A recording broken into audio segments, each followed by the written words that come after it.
when I was in fifth grade, I'm really old. I was in fifth grade. Eddie Murphy Raw was in the theater, and so my best friend and I don't know what movie we were dropped off to see, but I'm sure it wasn't Eddie Murphy Raw. But it was a 2-screen theater, and we went into the other thing because Eddie Murphy Raw. And so, like, straight out of the South Park movie, the next Monday at school, we knew all the swears, and understood none of the context. And my dad's spectacular parenting skills resulted in, like, yelling at me and then pulling me aside to go, "Was it funny though?"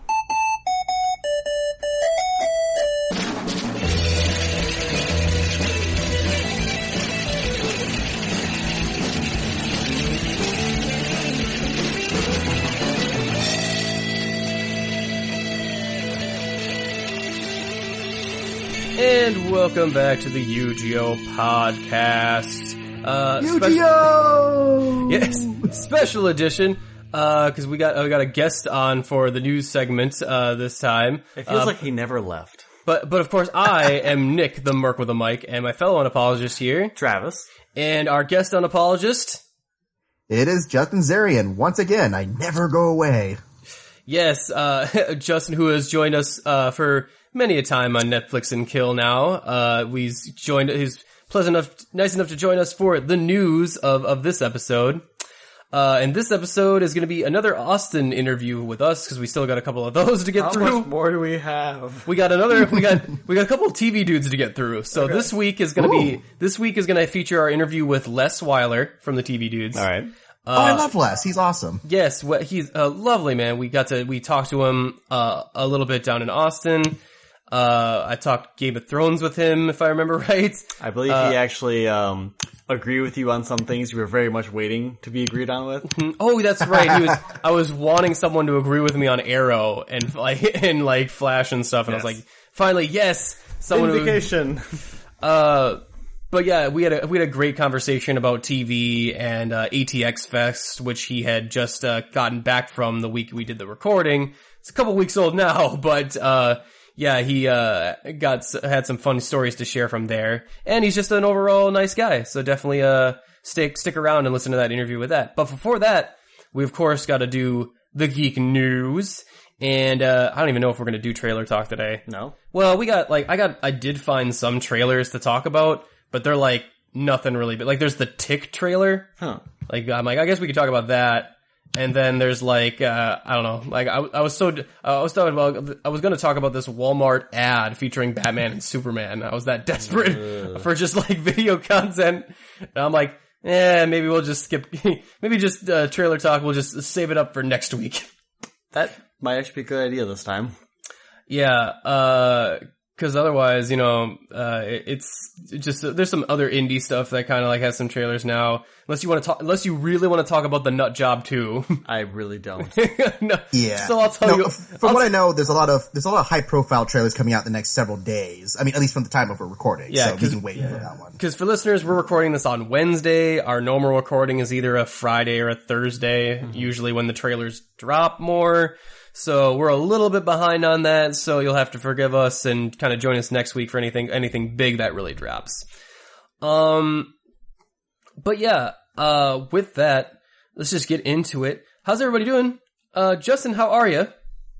Oh, I'm doing well. Just been, I've been starting my new job, working as a teaching assistant for a critical theory class, and that's been fun. Yeah, that you were telling me about that. That sounds super interesting. Yeah, I mean, it's mostly pretty laid back right now. We're just, I'm there to take attendance, contribute, when he asks me to in class. I will host reviews for exams, and then I'll probably have a little bit more to do once the main semester starts. But otherwise, that's been good. And then watching a lot more TV shows and stuff for reviews. And yeah, and then also I mentioned it, you'll hear it also on the Netflix and Kill that I'm on this next week, but I am planning to come down to Austin to visit for the Double Toasted anniversary party. So. Yes, and of course, the films he's listening to review because Justin is part of the oneofus.net network, in case you guys did not know. And it's not like I say it every week. Maybe sometimes people don't listen to the Netflix and Kills, Well, what's wrong with them? They don't. Exactly. What's wrong with them is they don't want to listen about us ranting about cowboys versus dinosaurs anymore. We do mention that at least once. Actually, we did not mention the last one. We did not mention once. It's like our Netflix and Kill nom. We always listen. it further, it just taints everything else that we do forward. But also sets the bar. But no, that's really cool. You're telling me you even watched Animal House, for one of your first kind of, projects? Yeah, so this week we've been talking about genre, and for whatever reason, my professor has done this lecture for a long time about the nature of teensploitation. So, you know, that era of like 70s, 80s teen-targeted films, and just kind of tracking the way they developed from like Animal House era to the John Hughes era kind of thing. Where, before it was very like heavy sex focus, heavy this, and then John Hughes kind of brought it down to more of the, all right, we'll strip down the sex, we'll strip down the craziness, and it'd be a little bit more semi-relatable, though also somewhat destructive, because it's like, yeah, if you're trying to go watch Ferris Bueller for life lessons, you're probably going to get the wrong kind of ideas going into the future. Well, I do like that because, you know, Ferris Bueller is like, I guess in relation to stuff like Animal House, it is a little more down to earth, but still has a weird sense of surrealism that I really like. No, all these films are very like, you know, okay, I will say that they're surreal, but I talked to my mother earlier about Animal House because she saw it when it was back in the theaters. And I'm like, well, okay, were the frats really that crazy back then? And she told me some stories about stuff that happened where it's like, okay, even in Utah where they were going to college, some of the frats there, some of the stories I heard were just like, oh my gosh, Animal House is a documentary. Jesus. That's amazing. Well, I've seen a documentary on like Animal Houses, like, or on, stuff now, or like, you know, frat houses now like that. Then if they just do weird shit there, man, it's crazy. Oh yeah, no, there was a film that came out, I think last year, no one's really talked about it, but it sounded interesting. The film called Goat, where it's all about the horrors of frat hazing. And I'm like, okay, that sounds really intriguing. Just the brutality of that whole, you know, the whole culture that it has. That mindset. Mm-hmm. Yeah. Oh, speaking of crazy parties and gatherings and stuff, we should mention that by the time you're listening to this, we will be at Katsutakon. Yeah. As you were listening. Yes, because we got that to do this weekend. More cons. Yes. Hopefully I'll get to meet the legendary Steve Blum while he's there. Oh, really? Yes. Yeah. He is right. I was actually so distracted by all our previous cons, I did not realize Steve Blum was even showing up in Green Bay until like 2 weeks out. I was like, holy shit, Steve Blum, oh my god. And of course some other lovely, voice acting guests there, and, cosplay guests, and, DJs and stuff, but let's face it, I'm going there for Steve Blum. You're gonna stalk him down, aren't you? But you know, some other great panelists are gonna be there, like us, we're gonna be there. Oh, I'm sorry, you said great? No, yes. Oh, that's fine. No, we're gonna totally be there, and by the time you're listening to this, it'll be Saturday, and all of our fucking stuff is on Saturday. It is? Yeah, so come join us for Celebrity Impressions. Our Geek Trivia contest is later at night, so you'll definitely be able to catch that if you're listening to this right now. Just drive down to Green Bay. Like, as soon as you hear this, just go. Yeah, we'll also be running, let's see, our anime pitch panel. The anime producer is coming back. Mm-hmm. He's always a fan favorite. At least I like him. Yeah, of course you do. I like him. I like the cut of his jib. Handsome man, that guy. But yeah, he'll be coming back to be, listening to some anime pitches with you all guys, and it's gonna be just a fun old time, so definitely come and join us for that. Yeah, with that, Travis, you got anything going on? Not much, no. I've been actually watching a bunch of anime. Oh, you have been watching anime. You got the anime bug now. Yeah, well, the thing is that I found this website called Verve, VRV. Oh, okay. That one. Yeah. I keep seeing advertisements for it. It's actually really nice because it has, like, Crunchyroll and Funimation, like, all these, like, premium channels that you pay for, like, $9.99 a month. Okay. I'm just like, some of these channels cost more than that by themselves. So I'm like, okay, why wouldn't I just buy this then?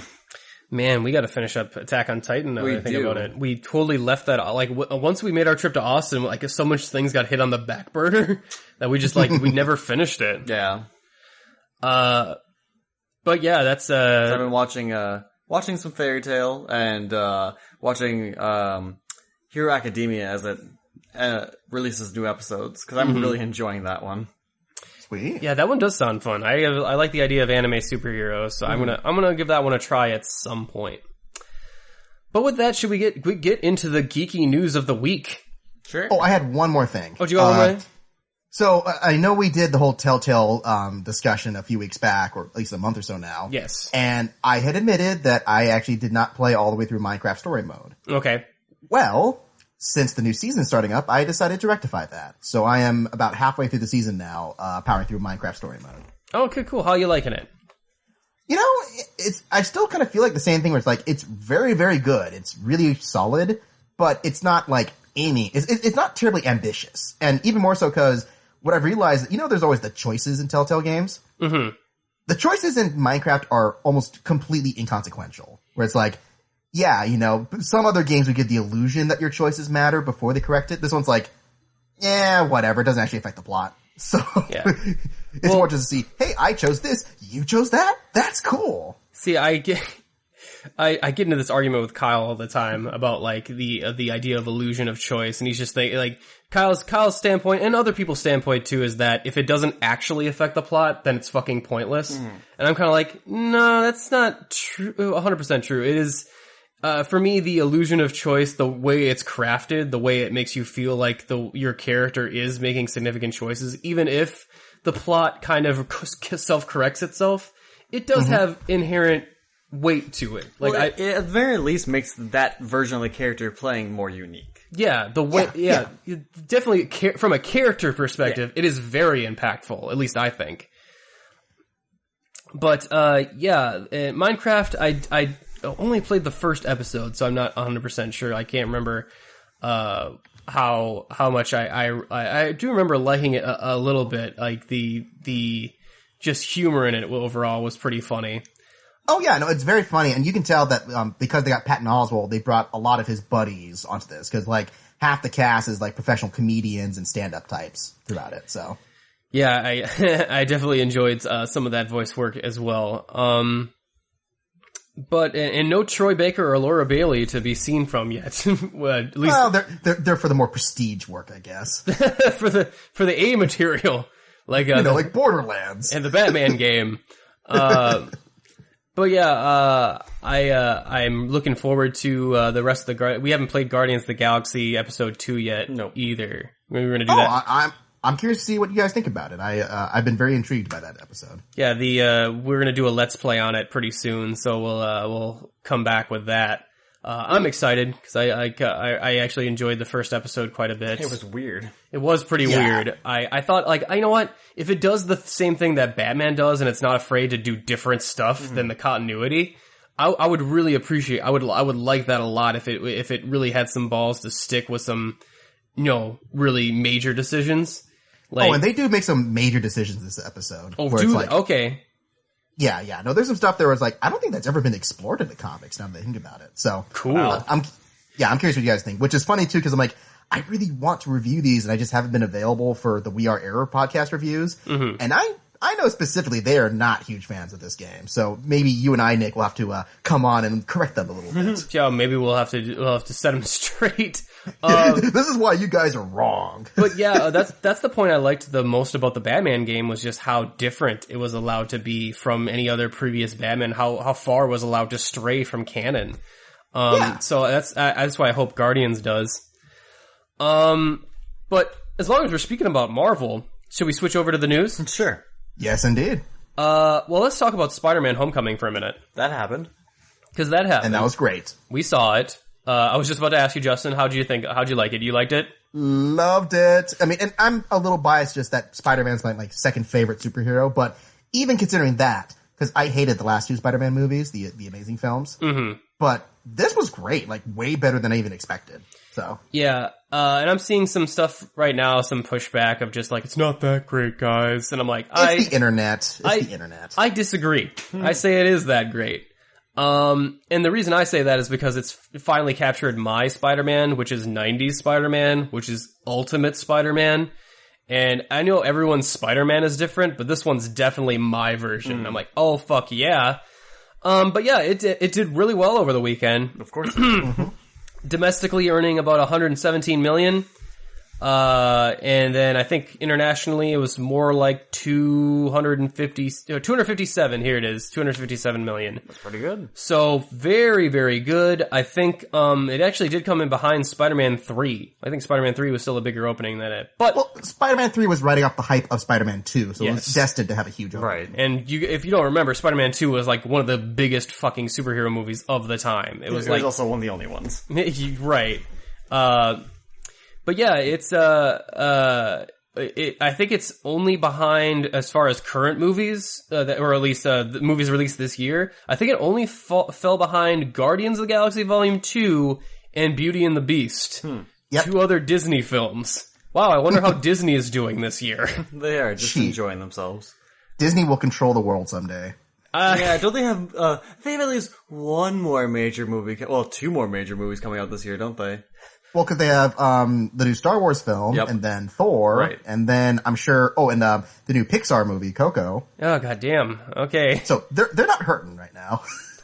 Give me all your money. But yeah, plus Homecoming doesn't really have a lot of competition right now. Like, what's still in theaters? The Transformers movie. I think, is Wonder Woman still in theaters? Wonder Woman might still, Wonder Woman was still in theaters, cause it was number 5 this weekend. Yeah, cause we went to the theater and I mentioned to you, I was like, dude, I'm in a movie theater right now, and not only is a Marvel Disney-owned Spider-Man film playing, but a Wonder Woman movie is playing at the same fucking time. Great time to be alive, movie-wise. Oh, yeah. Movie-wise. And you say that, but next week we got Planet of the Apes, and then the week after that is Dunkirk. So we have at least a couple heavy hitters coming out the next few weeks. Dude, I am super excited for that Planet of the Apes movie. That shit looks I'm super rad. excited for Dunkirk. Ooh, both look good. Both look good. Well, Christopher Nolan, it's a little hit and miss for me lately, but overall I'm going to give him the benefit of the doubt on it. I hear Dunkirk's actually really short compared to some other movies. That is a war film. I feel like that's probably up his alley. Mm-hmm. Oh yeah, and apparently early reactions have been very positive so far. So I feel like this movie's taken forever to come out, though. Yeah. Well, I mean, it's a big shoot. I mean, just even hearing the stories about what they did, like all the practical work that's in it, because they're not using CG planes for most of it. They're using actual Spitfires that were bought by millionaires, and they're using them for these giant dogfight sequences. So that can't be cheap. Yeah, that's pretty cool. No, it seems like a very complex shoot. Yeah, and then, there was a lot of other, original films are actually doing pretty well this year, too. Get Out. Love that movie. Or was that previous year? No, that was this year. That was this year, right? Oh, yeah, I'm not remembering that. Oh yeah, that was this year. And then that was February. And then it was February. That's right, because it was like February used to be the shit month, and now it's like, hey, good shit can come out in February. And then Baby Driver, a completely original film that also is doing pretty well. Yeah, did you guys see that one? Yeah, I did. Yeah. I caught it on 4th of July. What do you think? I thought it was really good. I feel like that's going to be the one where I'm kind of like the douchebags on the internet complaining about Homecoming, where I was kind of like, I like this a lot. I don't love it. I'm exactly the same as you. So, and the reason is just it's kind of like American Werewolf in London for me, which you'll hear about in an upcoming Netflix and Kill. Is that the technical aspect, like the editing, sound design and stuff, I'm just like, whoa, I've never seen some of this high level, sound design, this editing. It's groundbreaking. I really enjoyed it. The story itself has just a lot of stuff in it that's kind of like, I just don't understand why the plot's not that great. That night, I don't like Baby very much. I think I find Baby kind of to be annoying and kind of an asshole. Funny story about that too. One of the students in the class that I'm helping teach, she actually knew Ansel Elgort in school, or at least knew a friend who knew him. Really? Oh yeah, and she said, he's an interesting dude. I think I knew a friend who made out with him in one party. So I'm just like, okay, well I've known a friend, someone who knows a friend who made out with Baby Driver. Mm-hmm. Jamie Foxx was great in it though. He was fantastic. And John Hamm was great too. John Hamm, Kevin Spacey, whenever they're on screen, it's kind of like, oh my god, yeah, I'm kind of in this. But then there's that whole second part, second act thing where it's just Ansel Elgort and I forget who played the girl. Lily James? Yeah, but I'm like, yeah, I'm not as invested in this. Well, and that's the problem, is that it really dragged whenever it focused on them. Because it's like, Ansel Elgort's not doing terrible, but yeah, he's up against Oscar-winning actors, so it's hard for him to really stand up against them. Well, it's kind of like, yeah, he's against such high-level actors. I mean, you can consider yourself a smart guy and everything, but if you're up against, if you meet Tony Stark or Reed Richards, suddenly you're gonna look like an idiot. Like, it's not, at some point it's not very fair. And I feel like Kevin Spacey is really working, like, he's chewing up that scenery, and he's in it to win it. And him and Jamie Foxx on the screen together, I'm like, why are you not in more movies together? Because this is awesome. And kind of terrifying at times. It's so scary. And like Jamie Foxx, like every time he's on screen, I'm like, I love the fact that I'm terrified every time he's on screen because I don't know what crazy thing he's gonna do next. But yeah, I would definitely recommend you watch it. In some other news, if we want to keep it to superheroes. Oh yeah, news. Suicide. That's what we're doing. Suicide, a bunch of nerds getting distracted by superheroes and Edgar Wright movies. Who knew? Suicide Squad 2 is looking like they have the script is in the writing phase right now. Oh wait, they're actually in rewriting phase. They want it to be rewritten so that they can be ready for a shoot in mid 2018. So they are looking to try and put that on the fast track. That's a fantastic Well, then, do you have idea. do you have the story about the new director who's the front runner? Yes. Shit, I had it here, but I have it right here if you need okay. it. But so, for those who don't know, so Mel Gibson was originally in talks for this movie. Yes. And I guess they just said, nah, we're good. But I can't really see Mel Gibson being right for this film. Like, it would be a fun idea, but yeah. He would be a very different movie than the previous one. That'd be for sure. But whether Probably or not better be one. better or not be up for discussion. Mm-hmm. Well, it's I don't know. Mel Gibson would be great for revenge films, kind of like grittier action stuff. It wouldn't be as fantastical like with the superhero. Like I think he would really play down the superhero stuff of it. Possibly. Then I think he would probably conflict with the studio a little bit, like with regarding what he would want to do. And I feel like they want to. I don't know if they want to do that as much, but Yeah, he doesn't strike me as a guy who bends to corporate, wishes or whatever. But, the new guy definitely strikes me as that dude, because the guy they're going to get as the front runner, at least now, is Wame Kole-Sera, who did The Shallows, among other things. Oh, okay. Yeah, that definitely sounds more like in tow with what Warner Brothers is doing. Yeah, so I guess David Ayer is not returning, but he is gonna be doing Gotham City Sirens though. Like that's what I hear. Weird because he also just left Scarface, the remake that he was gonna do. Yeah. So maybe he's gonna put all his eggs into that Gotham City Sirens basket. That's a weird move. I don't know if I'm not sure what I see the thought process behind that. I guess since Wonder Woman did really well, they want more power in the female superheroes, villains, whatever. Yeah, because David Ayer's he's really showing respect to the female superheroes in Suicide Squad. I'll give you that. Yeah, Hey. I'm not a huge fan of David Ayer anymore. Like, I get his style. I think it's interesting, but the last few films I've seen of his were not all that good. I think you can let him direct it, but definitely don't let him write shit anymore. I don't think he's got it. No, because he pretty much only writes ride-alongs or really crappy movies. It's usually one or the other. When you expand his focus writing wise, I feel like, or even directing wise, really, when you expand his focus from really tight personal stories, I think he loses a little bit of something on it. I think he has a very particular skill set that he's good at, and he's kind of like whenever he strays from his lane, it's not a slight deviation. It's kind of a car wreck anytime he tries to deviate. A little bit of overcompensation. Yeah, he definitely zigs when he should probably zag. But let's get rid of this car metaphor. Yeah, no, but I will say at least End of Watch was a good movie. So maybe you could do more of that and less Fury or Suicide Squad. But again, another kind of ride along, very personal movie. Like he seems to have his shtick. Are you guys interested in seeing a Gotham City Sirens movie? Like, I know we never really talked about it when it was first announced, but I thought, like, a movie they were going to announce with Warner Brothers, I thought, like, it might not even happen at that time. But it looks like they're really committed to trying to do it. What do you guys think? I give it a shot. I mean, As long as it's not going to be as long as it's more like Wonder Woman and not like everything else, I guess. I doubt it. If David Ayer's gonna do it. Yeah. Name me a character trait about Katana.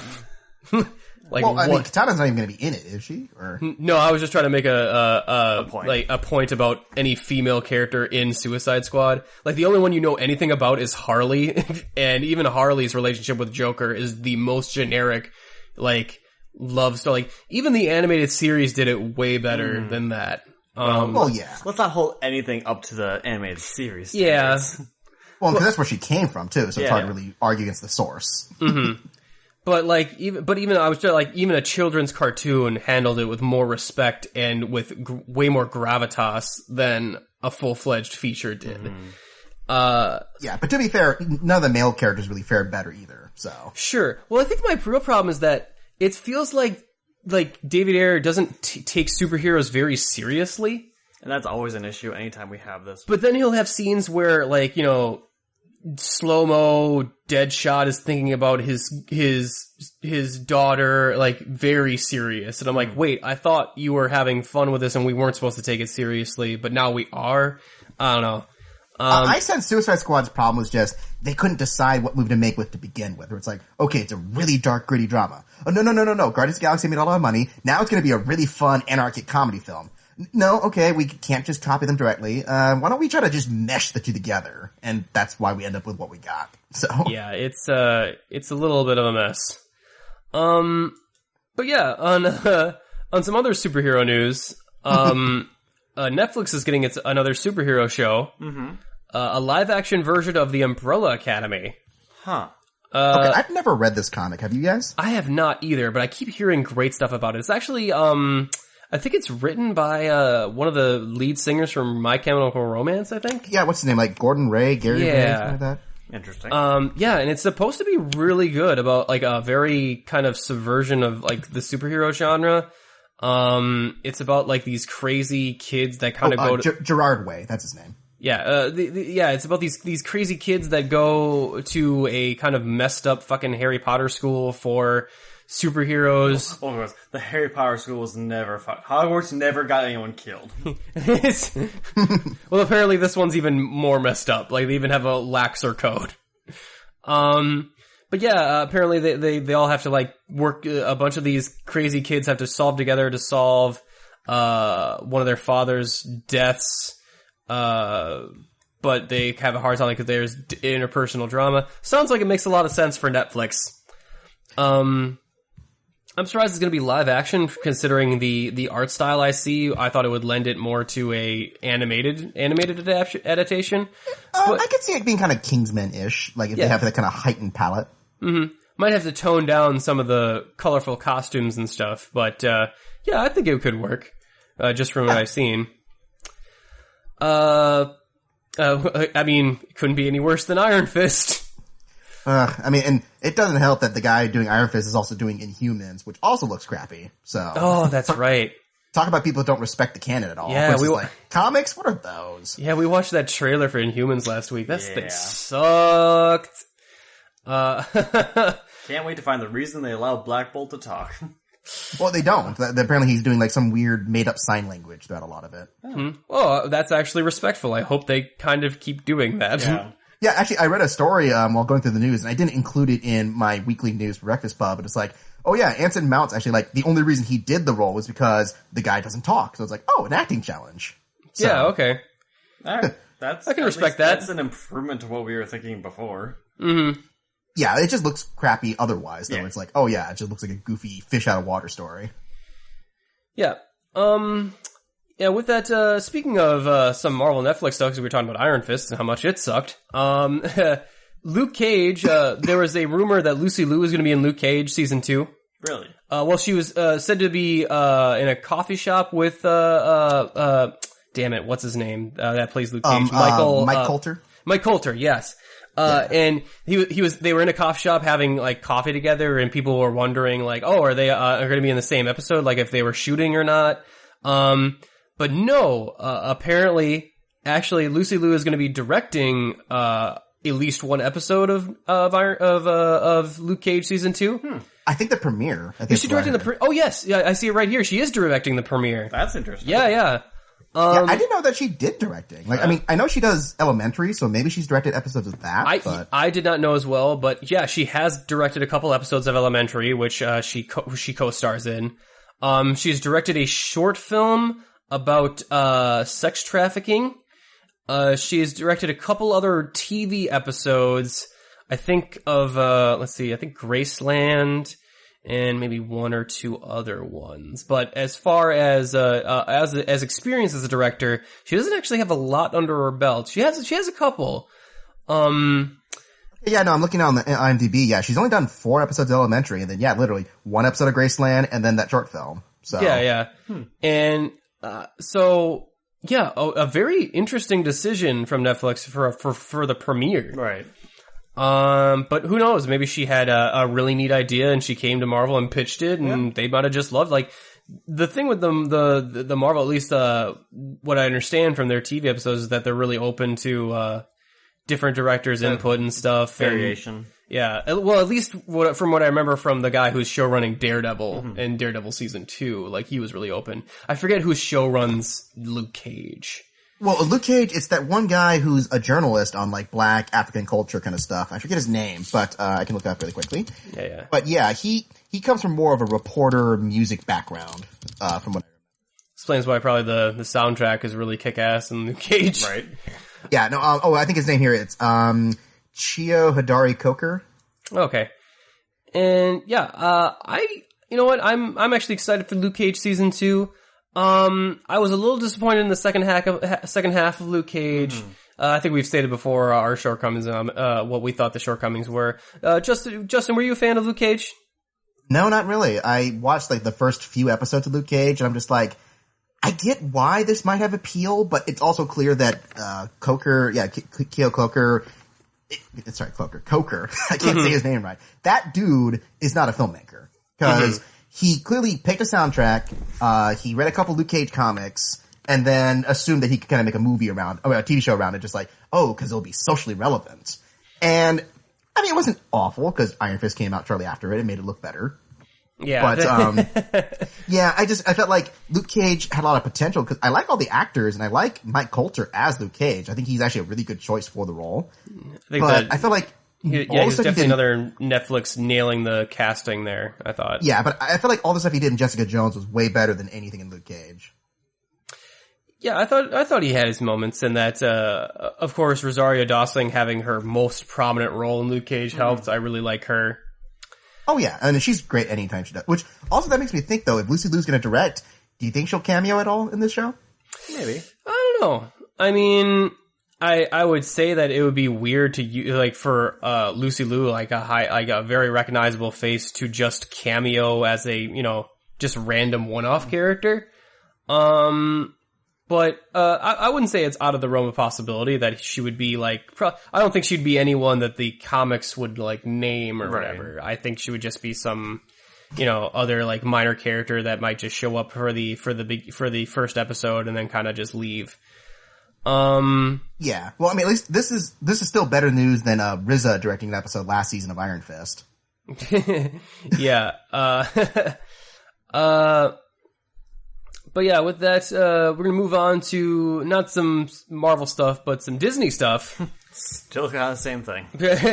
Well, we have that live-action Lion King coming out, right? Yeah. Mm-hmm. Which I'm always like confused as to the live-action adaptation of because it's gonna be like the Jungle Book, how that was live-action. I'm like, you mean almost completely all CG? Right. Yeah.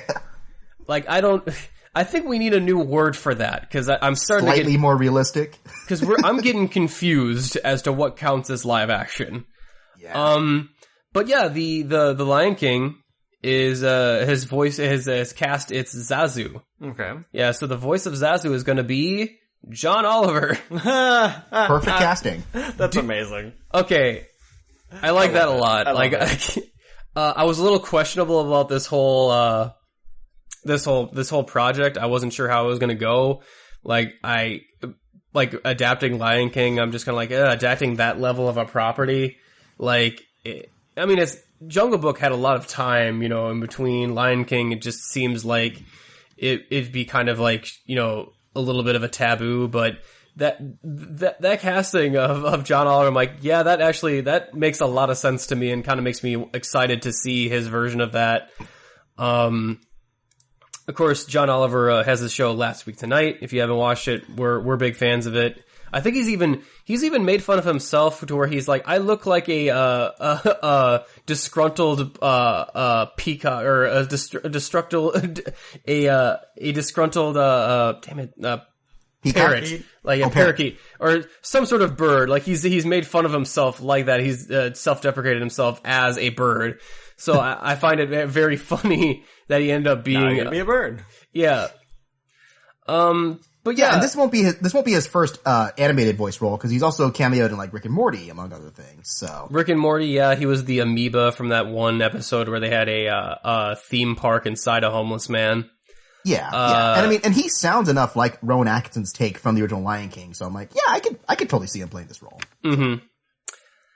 I always remember him from his role in Gravity Falls where he played the wax figure of Sherlock. Ooh, I haven't seen that one yet. I need to watch it now.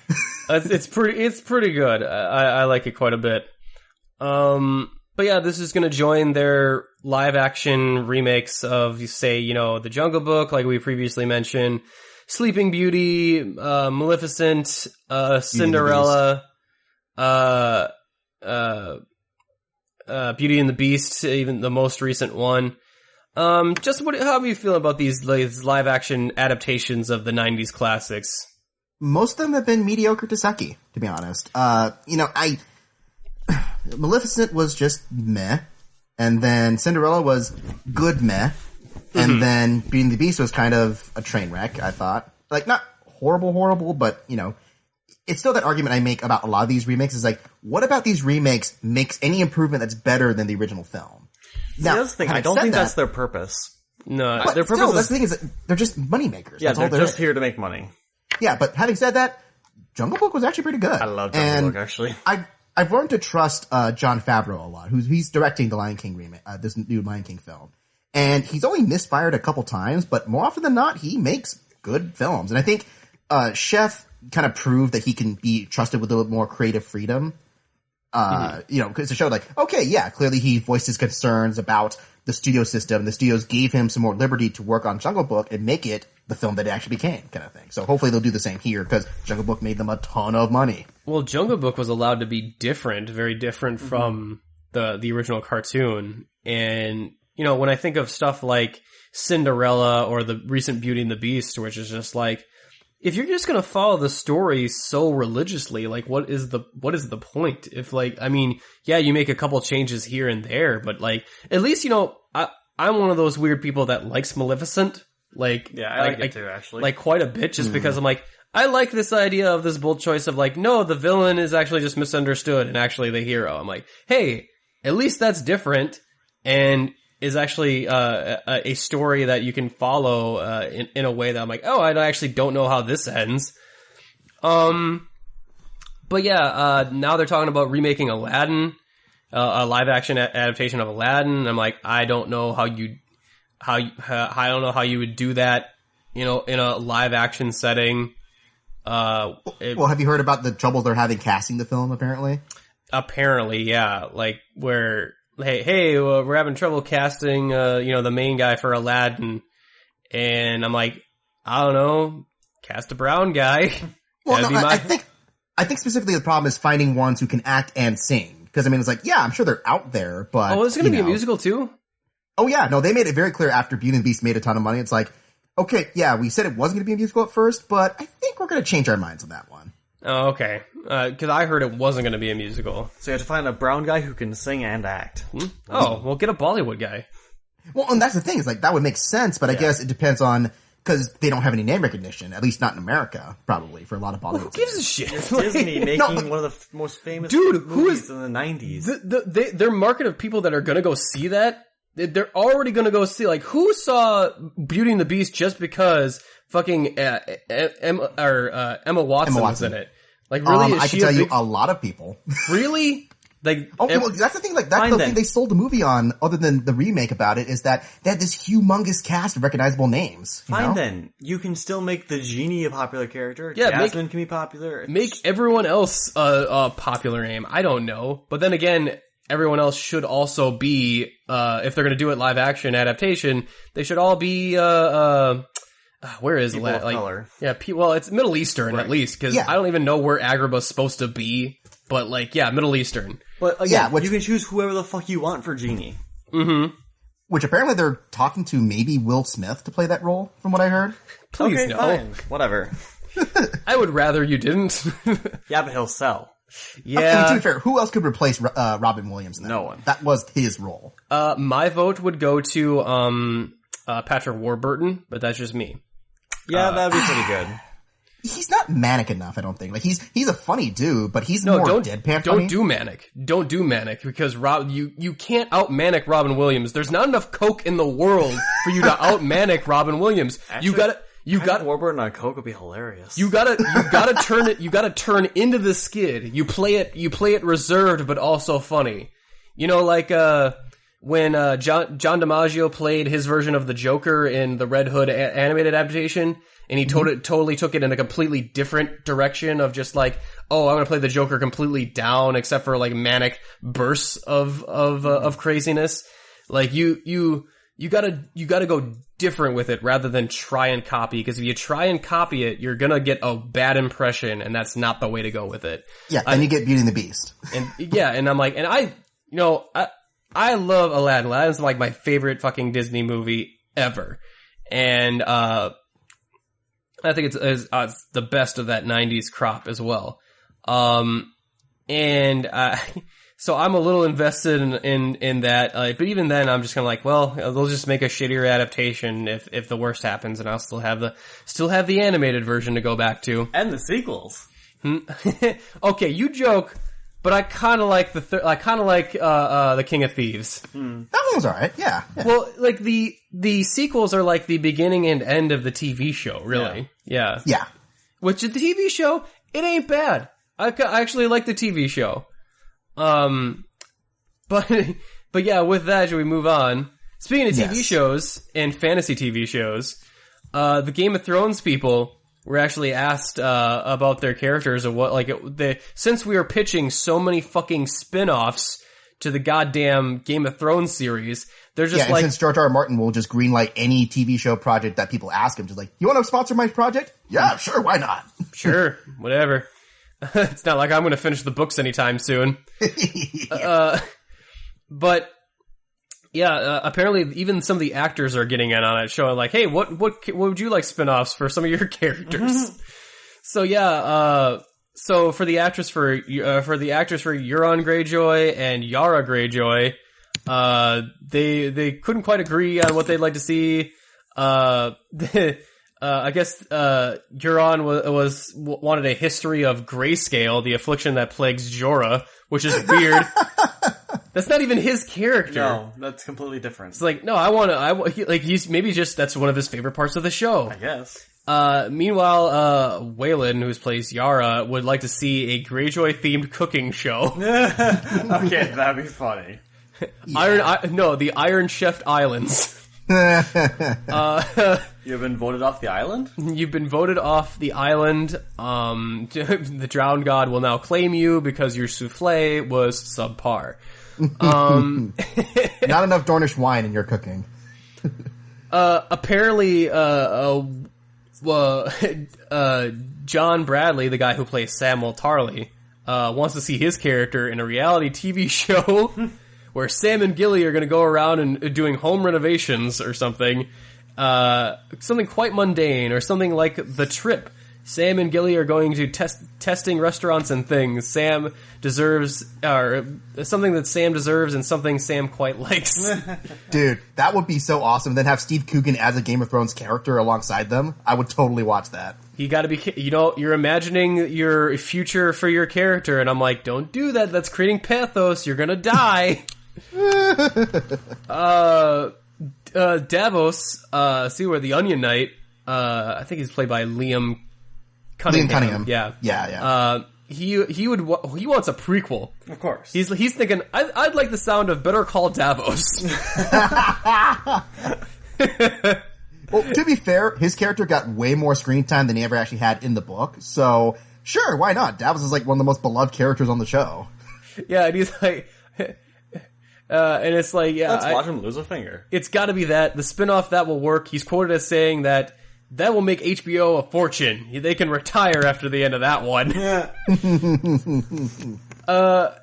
So, yeah. Obviously, they're going a little spinoff crazy.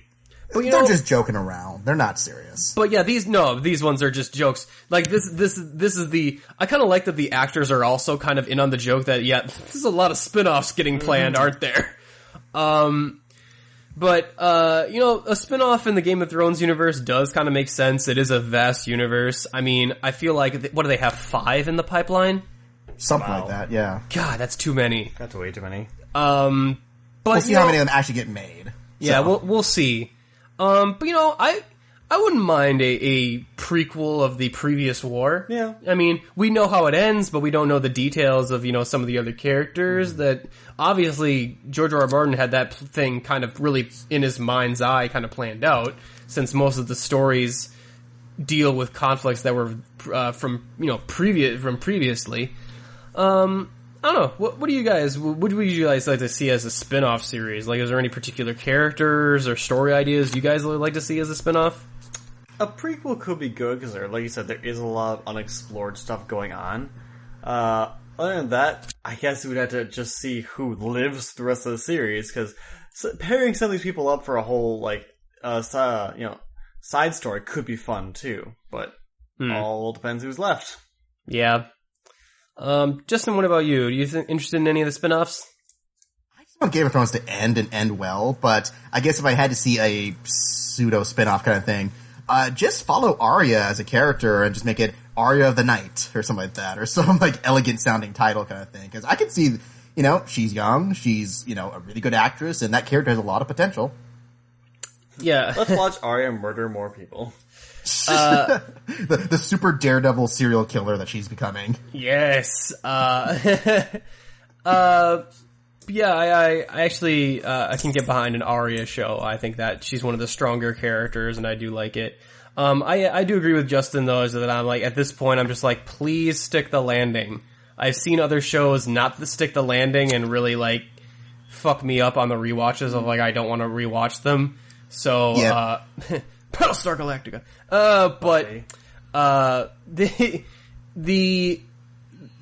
the thing with the spin-offs is, like, I totally get HBO, like, we don't want this cash cow to die. Well, of course not. And, creatively, it is a vast world, so, you know what, we'll see. I won't write it off immediately. Yeah, I just feel like, though, not having Benioff and Weiss will really hurt the quality of the show, unless they can get people who can match their style of writing, I don't know. I feel like they are they're almost like artists, the way they weave in and eliminate fat from the original stories and combine characters and plot points to make a very strong linear narrative for the show that works for the show. That, they take stuff that wouldn't have worked in the show from the book and kind of rework it to make it was like, no, as in a TV show, this actually works a lot better. I feel like they are very good at it at this point. It took them a couple seasons to kind of figure it out, but then ever since like season 3, they've kind of like, we kind of figured out the magic formula. So here's my one little offering: if the Arya gets her own spinoff, she should have a sidekick. Yeah, yeah. No, it's the faceless dude. What's his name? Oh yeah, the faceless man. No, Bronn. Bronn. No, Jaqen. I was thinking Jaqen H'ghar. Like, okay, yeah, Bronn. I can see that. Yeah. We haven't teamed up Bronn with enough people yet. No, he needs to be teamed up with everybody. And Arya would be hilarious. Is it weird how much we like Bronn? A little. Since considering he's not really that nice of a guy. He's not. He's kind of evil if you think about all the stuff he does in the show. Well, I wouldn't go far as say evil. I mean, he does evil stuff for money. A little cutthroat. He's self-serving. Very self-serving. Yeah. I mean, I kind of like how openly selfish he is. Yeah. Like, he doesn't have to justify any of his actions. He knows what he's there for. Yeah, I mean, in one of his first episodes, he murders a dude who's just fighting for his honor and just kind of, dance all around and just like, he fought for honor, screw him. Screw that, like, honor, whatever. I'll take the path that lets me live. I'll take that one. Yeah, so, speaking of, not writing off things immediately, let me move to something that I'm gonna write off immediately. Good, I like it. Arrow, Season 6. They're talking about flashbacks. Why? I thought they were done. Yeah, did they say they were going to stop doing the flashbacks this season? Well, Stephen Amell's saying something a little bit different.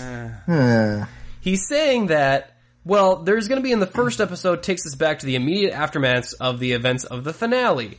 So they're going to have a flashback to the events of the finale. Obviously, it's going to have to cut forward in time like they do usually in the Arrow season verse. I'm like, okay, that makes sense for a first episode flashback. And then he's saying that, well, there's not going to be any flashbacks in the second episode, but, you know, over... But shit happens? What's going on? So sometimes there have been episodes where there, like, in previous seasons there has been episodes where there are no flashbacks, and sometimes we've had flashbacks where the focus is on Diggle or Felicity or Renee. And I'm like, really? I feel like I remember those rarely. I think that's what'll happen this year. That we'll definitely have an occasional flashback. We're not talking linear storytelling anymore about Oliver's time on the island. We've brought that one full circle. Thank God. Yeah, no, I mean, they definitely said that the island was going to be done this season. Like, the season 5. Fuck that island. I don't want to ever see that fucking island again. I hate it. I'm actually, like, look, I think flashbacks with some of the other characters, that's actually a pretty good idea. Like, fleshing out some of those characters, like Wild Dog, Mr. Terrific, some of those guys getting more focused, that's pretty good. I feel like Arrow has burned me out on the fucking device of flashbacks. I'm actually every time another show does a flashback, I feel like a bile in my throat. Like, ugh, I don't even. Arrow's made me hate a whole film technique. Ugh. But really, the main thing is that, yeah, we're done with Oliver's 5-year journey, which is I was done with after season 2, and I'm like, okay, yeah, we're finally done with that. Maybe we can finally get some structure shake up for some of this next season. Switch it back. Deathstroke's going to be back for the next season, apparently. Yep. So that's exciting because he was the best villain on this show by far. It's funny too how badly they cover the fact that he was coming back. Where they're like, "No, I am not coming back." This is the actor who played Deathstroke. He made a big stink about it. It's like, yeah, you're not going to see me cameo in this. I'm not showing up. That is a huge lie. And then, sure enough, he just showed up right there in the episode. Yeah, do they have to do that for a reason or whatever? Do, like, the studios make him do that or something? Because why can't he just not say anything? I think it was the problem that Stephen Amell leaked it, and it maybe wasn't supposed to come out that he was coming back. Like, they teased it, and it's just like everyone connected dots. Like, oh, that means Deathstroke's coming back. So they're like, oh, shoot, crap, we spoiled that. You know, I do like how Amell is super excited about being, you know, the focal point of this, you know, superhero universe. But that guy has a hard time keeping his mouth shut sometimes. Oh, him and Tom Holland, they're the worst, apparently. Like, Tom Holland he'll just say anything, just like, yeah, I'm gonna be in this movie. Oh, yeah, this is gonna happen. And then so-and-so does this, and then this happens, and this happens. Yeah, but Tom Holland's like a baby. Like, he's excited because he's like, what, 18? Like, how something like that. Yeah, you give an 18-year-old and you tell him, like, you're Spider-Man. Yeah, he's gonna be a little excited. He'll speak a little bit out of turn. I'm 27. I probably wouldn't be able to keep my mouth shut. Amell, you're too goddamn old to be doing this, you know, leaking Twitter, teenage girls texting bullshit. But yeah, with that, I don't know. I feel like we do the review show now for the Arrowverse shows. So you have to watch them. So I feel like, well, now I'm thinking like, maybe I just won't do those shows anymore, or maybe I'll just watch everything except Arrow. Because I'm really done with Arrow's story. I feel like Arrow's done everything it possibly can do, and everything that it does right, that I'm like, oh, that was kind of neat that it does now, it comes with like 3 or 4 other things that are just like, wow, I don't really like that at all. Which sucks, because I think Arrow has a lot of good qualities about it, like the costumes, like the inclusion of characters like Wild Dog and Mr. Terrific, which will never be shown in the movies, ever. But yeah, I don't know, I'm kind of burned on it. Justin, do you watch the Arrowverse shows at all? I've only seen a few. I mean, I watched the first season of Flash, and then I watched a chunk of Arrow, and then, scattered episodes of some of the other ones. And I mean, I can see everything people talk about why these shows are good and why they're getting tired of some of them. Because even Flash, I've heard, is getting a little bit rough around the edges. And I think it's just with all these shows, it's hard to sustain the momentum. It's fresh at first, there's a lot of good ideas, but 5 seasons of Arrow going on to 6? Most good shows struggle around this range too, no matter whether they're superheroes or dramas or comedies, Mm-hmm. So I'm not surprised. It's one of the things where Arrow will still keep around because it's got a huge fan base and it's, the center of this whole universe. But, maybe it's time for them to just kind of ease back a little bit on it. Yeah, I could see it maybe hit. Well, I think the lengths of the seasons aren't helping either. But maybe if Arrow wants to wrap up and him just be a character that shows up on, say, Legends or Flash or even whatever their version of the weird Justice League they're trying to build. Or it seems Supergirl. Oh yeah, or Supergirl, which is also in is in this universe that I kind of forget tangentially. But yeah, overall, I was really left tepid by this previous crop of superhero shows, the CW ones. So, well, I think almost a Justice League show could help it because then you have more inner time where you're not spending so much time with these individual characters that you can be like, oh well, here's an idea for this character. We can do an episode on this character and then move on. Yeah, that was the strength of what the animated Justice League show and Justice League Unlimited shows was. Right, is that they could do personal stories in between plot. Yeah, that actually, you know what? Now that you say that, I can see it now. I can see that working to a greater extent. Just don't shrink them down to half hours like Justice League Unlimited did. Where I'm just like, the hour-long format works so much better for the original show. It depends. I feel like the hour-long format is fine as long as you have 12 to 13 episodes. 22 episodes is man, this is super long time. Yeah. But with that was all the stories I had for today. Justin, do you have any other things you wanted to mention? Yeah, I mean, I have a couple, and we've been running a long time on this anyway, so I'll go through a few quick ones. Well, I'm surprised you didn't talk about this story. Did you guys speak about the Marvel New Warriors? Oh shit, that's right. I forget. So is that actually happening? Yep, that is a show that is happening for people who don't know. So it's kind of a weird, it's one of the lesser known comics, but there's one big reason why people are excited about the show, and I'm going to tease that for the very end of this news story. But, so they just announced that they've casted all the lead roles for the show, which is it's basically Young Avengers kind of thing, where they get a bunch of low-level superheroes and put them together into a team. So, for those who are curious, there's 6 heroes altogether. The first one here is, the actress, her name is Kate Comer, and she was previously on My Name is Doris, The Comeback, and a few other shows. She's playing Debril, who's kind of a low-level telekinetic type, where, as they describe, her telekinetics are so low that she can barely move a coffee cup. But that's kind of fun. They're going for a more comedic tone with the show anyways. But the second character here is a character called Microbe, who's going to be played by Matthew May, who was in Two Pro Girls, has a voice on Steven Universe, and he's basically a hypochondriac whose ability is that he can talk to germs. I feel like you just spent a lot of time swearing at them. Yeah, so I guess that's a useful skill. I'm not quite sure. Then the next guy here, the actor's name is Callum Worthy. That's kind of cool. He hasn't really done a whole lot, just minor projects, but he's going to be playing Speedball, who is a impulsive people pleaser with a misplaced sense of confidence who throw telekinetic balls of energy at people. So, Speedball. I remember you. If I remember correctly, he played a big role in the original Civil War run, right? and being one of the only New Warriors members to survive it. Yep, yeah. So then, the next person here, the actor is Jeremy Tardy, who we saw in Dear White People and 10 Days in the Valley. He will be playing Night Thrasher, who is brilliant and noble. He's a shameless self-promoter and entrepreneur. I'm assuming he's the non-powered person in the group, because they don't say anything about superpowers, right? I don't remember. What's his name? Night Watch? Or what? Night Thrasher. Night Thrasher? Man, you got me. I don't know who the hell that is. Okay, yeah. Yeah, I don't know who that is either then, but it sounds interesting. I mean, he looks like a very charismatic type. The next guy here, so we're getting to the two big ones, which, I mean, I say this is big because This guy was on a show that my sister loved watching like crazy, Baby Daddy, if you guys remember that one.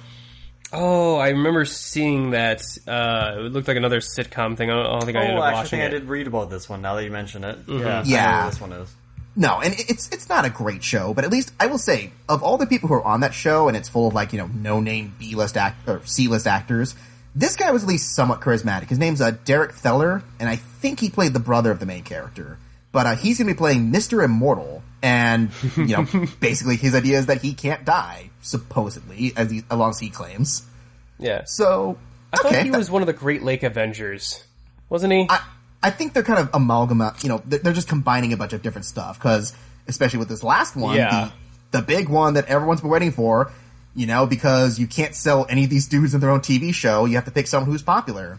And for this one, they got Milana Weintraub, how do you say her name? She was on This Is Us in Silicon Valley, so she's got some street cred here. But she's going to be playing Squirrel Girl. Mm-hmm. Okay, so that one actually makes a lot of sense to me. I feel like this whole show feels like a vehicle for Squirrel Girl as a character. Probably. Well, ever since Deadpool made it big, you're kind of like, okay, where's another character like Deadpool that we could really sell to the mass audiences as this weird, cartoony, strange character? And Squirrel Girl's basically that. Mm-hmm. She's basically kid-friendly Deadpool. Yeah, no, that's a good way of putting it, actually. Because she's not as violent or as crazy, but if you guys haven't checked out her comic Unbeatable Squirrel Girl, it is really funny. Like, it is hilarious. Well, she's billed as like one of the top level superheroes because she's one of the only people to defeat Galactus. Yeah, isn't she like actually one of the most powerful? Yeah, because did she beat Galactus and Thanos, right? Yes, she's kicked a lot of ass in her time. And for those who don't know, her powers include talking to squirrels. Of course. And other squirrel-like abilities. Yeah, because that's just so useful. and therein lies the joke. Yeah, exactly. No, but I mean, at least from looking at her photo here, she looks like she fits the part. She's got that very kind of cute, geeky girl look to her kind of thing. So... Yeah, and I think she was also part of the Great Lakes Avengers too. Like this whole New Warriors show, it feels like it's not really... The New Warriors were never a big team until very recently. Like, there was a reason that they all got fucking killed in Civil Wars and no one really cared about those characters at all. Yeah. I think it had like Namor's niece or something on the team then, or something. I don't remember. But yeah, now it's got like, I think now they have like Miles Morales and like some of the other like younger Avengers type people, like Miss Marvel. I think they might be the New Warriors now. But yeah, I find that very interesting. What network is this going to be on? Do you have it up? I believe it's on Freeform. Oh, never mind then. Well, okay, Freeform is still very new, and we have Cloak and Dagger to look forward to as well. Look, that trailer for Cloak and Dagger wasn't bad. I'll admit that right now. And this is more of a family friendly thing. New Warrior, like what they're building as the New Warriors. I can get it. So yeah, and then the person creating it is Kevin Beagle, who created Cougar Town. So, mm-hmm. But let's face it, when I do think of ABC and their track with Marvel shows, I think of Agents of S.H.I.E.L.D. and a lot of money being thrown in the effects and not a lot of money thrown into the writing. Although I keep hearing that in season 3 and 4, Agents of S.H.I.E.L.D's gotten a lot better. Yeah. I haven't had a chance to revisit it, but that's what I hear. And I heard that Agent Carter, for the 2 seasons it was on, it was pretty good. So yeah, I liked the first season of Agent Carter quite a bit as well. But yeah. Hopefully that works. Hopefully that works out. Well, I'm going to keep an eye on that because I do love Squirrel Girl a lot. Yeah. So other than that, then for news, most of this you'll hear on the Breakfast Pub. I'll just run through a little quick hit list if you want to just speed up time. Oh, sure, yeah. Gotham by Gaslight is going to get an animated adaptation, so that'll be the next project after Batman and Harley Quinn, and I think one other project, unless this is going to be the direct next one afterwards.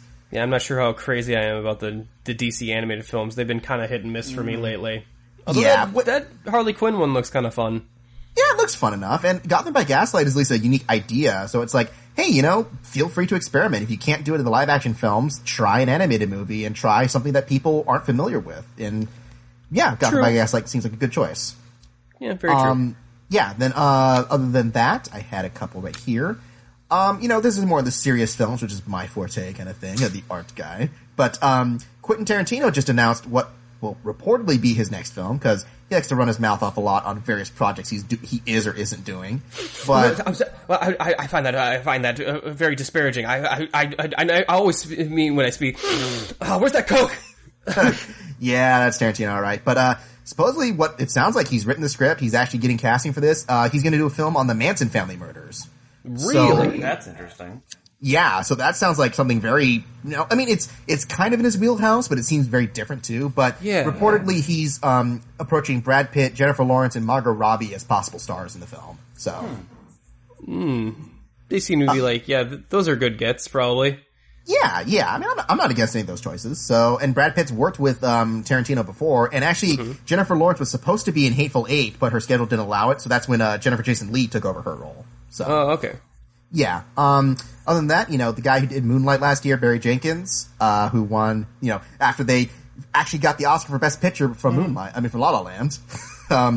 He just announced his new film is going to be an adaptation of this book called If Beale Street Could Talk, which I don't know much about, but it's kind of one of those same slice of lifestyle projects that he's kind of built his reputation around. So that's cool. He's lined up for another project. One of the strangest news stories I read this week. So, how do you guys feel about Clint Eastwood movies? Yeah. You know what? Okay. So I like Gran Torino and his Hereafter, was it called? Didn't see that one. That thing was the tsunami? Yeah, that thing was a boring slog. I feel like he is a competent director. He definitely has the chops, direction-wise. I feel like he's a director of his time, and I feel like he does not grow or change as a director. Because I feel like he makes a lot of the same mistakes, as well as the same good decisions as well on a lot of his movies. So I don't feel like his style, he's not difference in his wheelhouse. He's not adaptive enough. You can't teach an old dog new tricks, apparently. And there's no older dog than Clint Eastwood. To be fair, he's a very set in his way person. Actually, he's one of the few celebrities I ever got to meet in real life. Oh, really? Yeah. He was super nice. This was right before the whole thing when he announced his endorsement for Mitt Romney, which I was actually there for when he announced it. Not at the actual the chair event thing, but the one right before that. So that's where I got to meet him. And chair thing aside, whatever. Clint Eastwood strikes me as a dude who's very he speaks his mind on whatever he thinks on. And sometimes those can be crazy thoughts, but he's also super down to earth in real life. But anyways, so he's doing this new film, which, I'll say this too, I didn't hate Sully, the last one he just did. It wasn't great, but it was kind of like what you said. It's very solid. It has some of his same mistakes he makes, but also did some of his better things. But he's got this new film called The 517 to Paris, which, for those that don't know, this was based on an event that happened, only a few years ago, where a group of American soldiers prevented a terrorist attack on a train in Paris. Oh. And originally it was going to be casting other people, but now he just announced that the dudes who are playing the soldiers are the soldiers. They're going to get the real guys to play themselves in the movie. Really? Huh.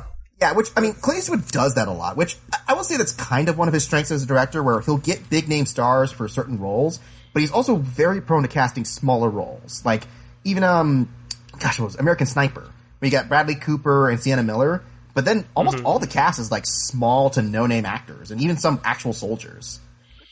It raises the authenticity in some cases.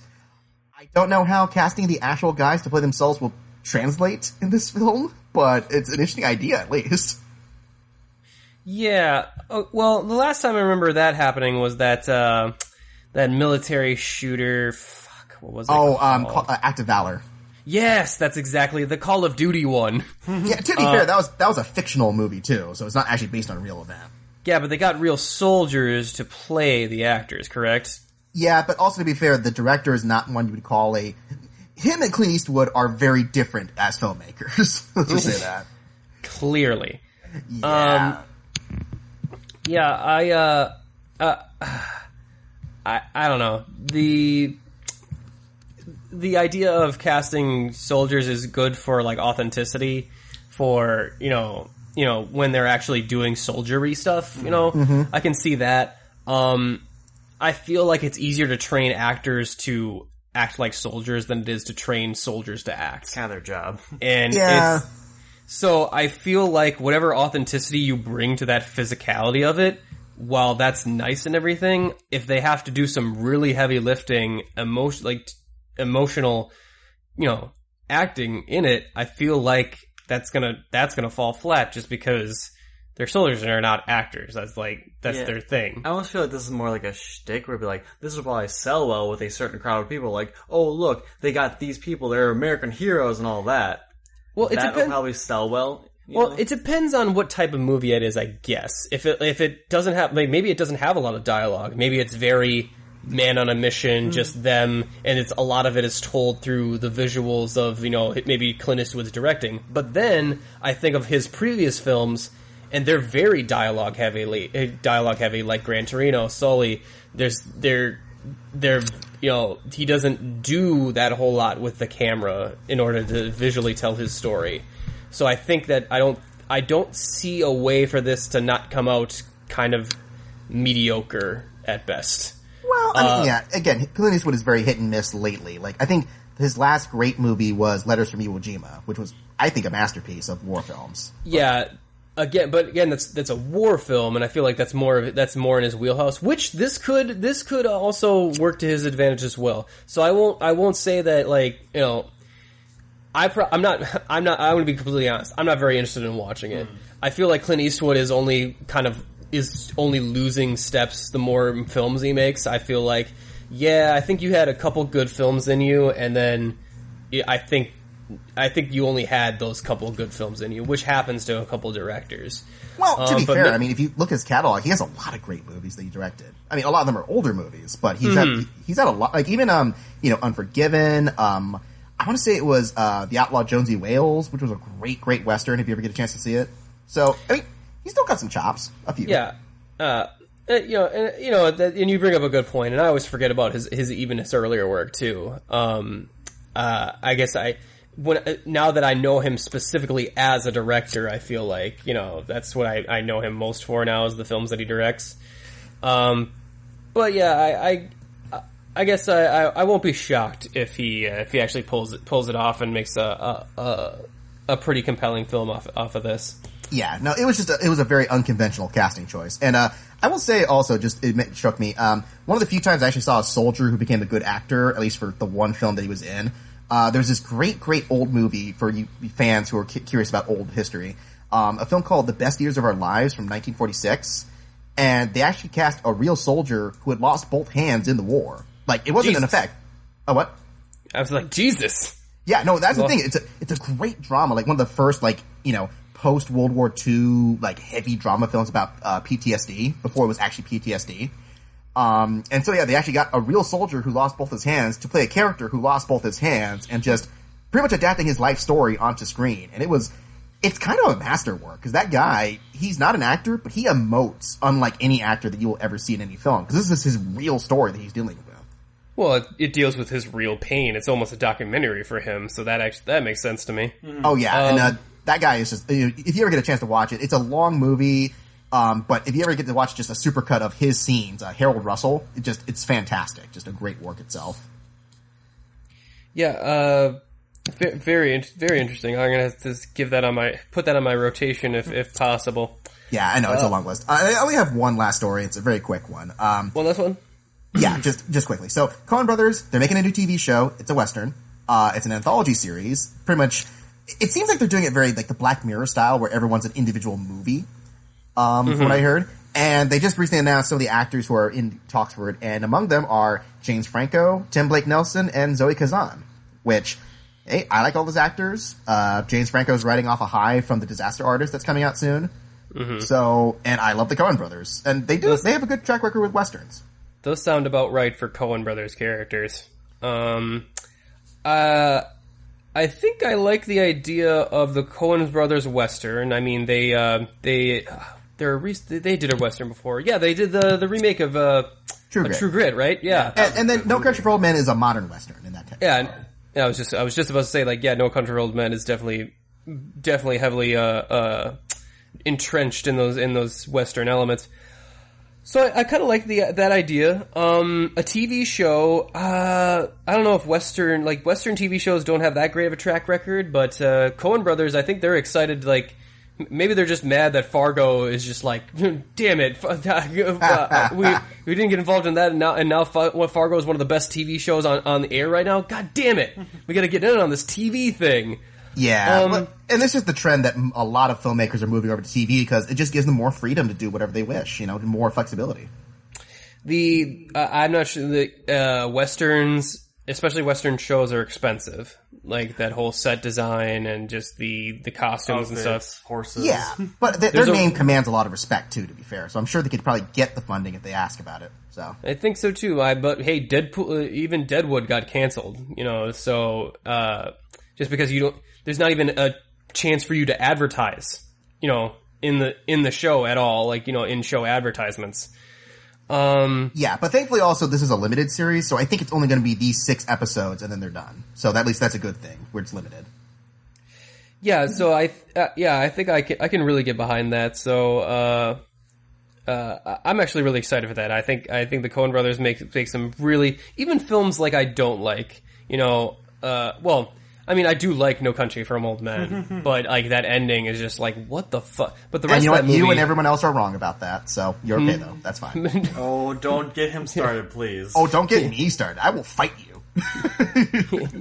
You know what? I wouldn't be as mad if you promised me like, hey, we're gonna have a ending face off, and not only it's not like that movie does have an ending, they just don't allow you to see it. Wow, that's nice. But literally, you would have seen the same exact ending, just with a few extra shots. I want those extra shots. I want them very badly. Use your imagination. That's like saying watching the Star Wars, but it doesn't matter if you don't see the shot where the Death Star blows up. That doesn't really matter. No, it fucking matters. It fucking matters. But you know what? We're not going to get into it because we're be a whole different episode. Because we're done with the news segment. It's over. That's all we got. That's all we got. So, because we're running already really long. Yeah, sorry about that. Good thing we're skipping trailers today. So we're not doing trailers today, so we're going to take a small musical break, and when we come back, we're going to have my my interview with Les Weiler of the TV Dudes, and hopefully you'll enjoy that. So join us for that right after this musical break. Woo!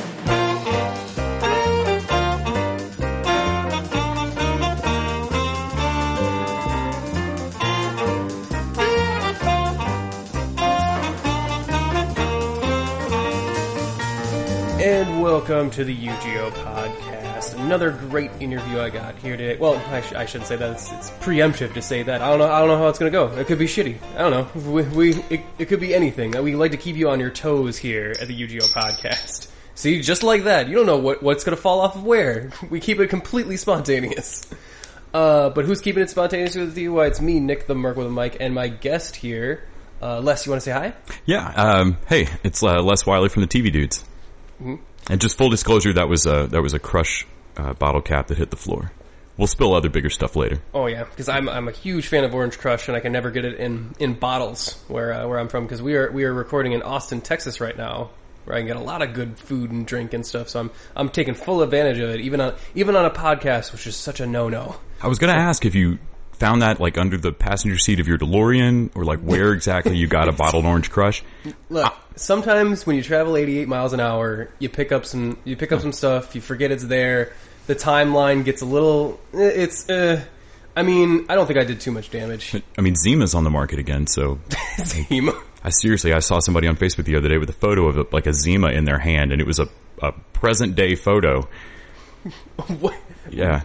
Okay, it's a clear malt beverage from the mid-90s that no one should remember. Drinking Zima in the mid-90s should prevent you from remembering Zima. That should have been a closed loop of blackout. I love it. It's like Zima should be an old reference on sitcoms that you have to explain to your kids anymore. Yes. And you get it now. It's on Instagram. Great.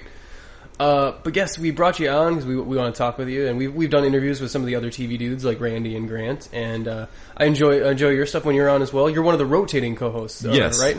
Yeah, Kyle Scott and Ashley Moreno and I Joined, I guess, end of last summer, and rotate out pretty consistently. Occasionally, when one of us has conflicts, it makes it easy for there to always be a third co-host to keep Grant and Randy in line. Mm-hmm.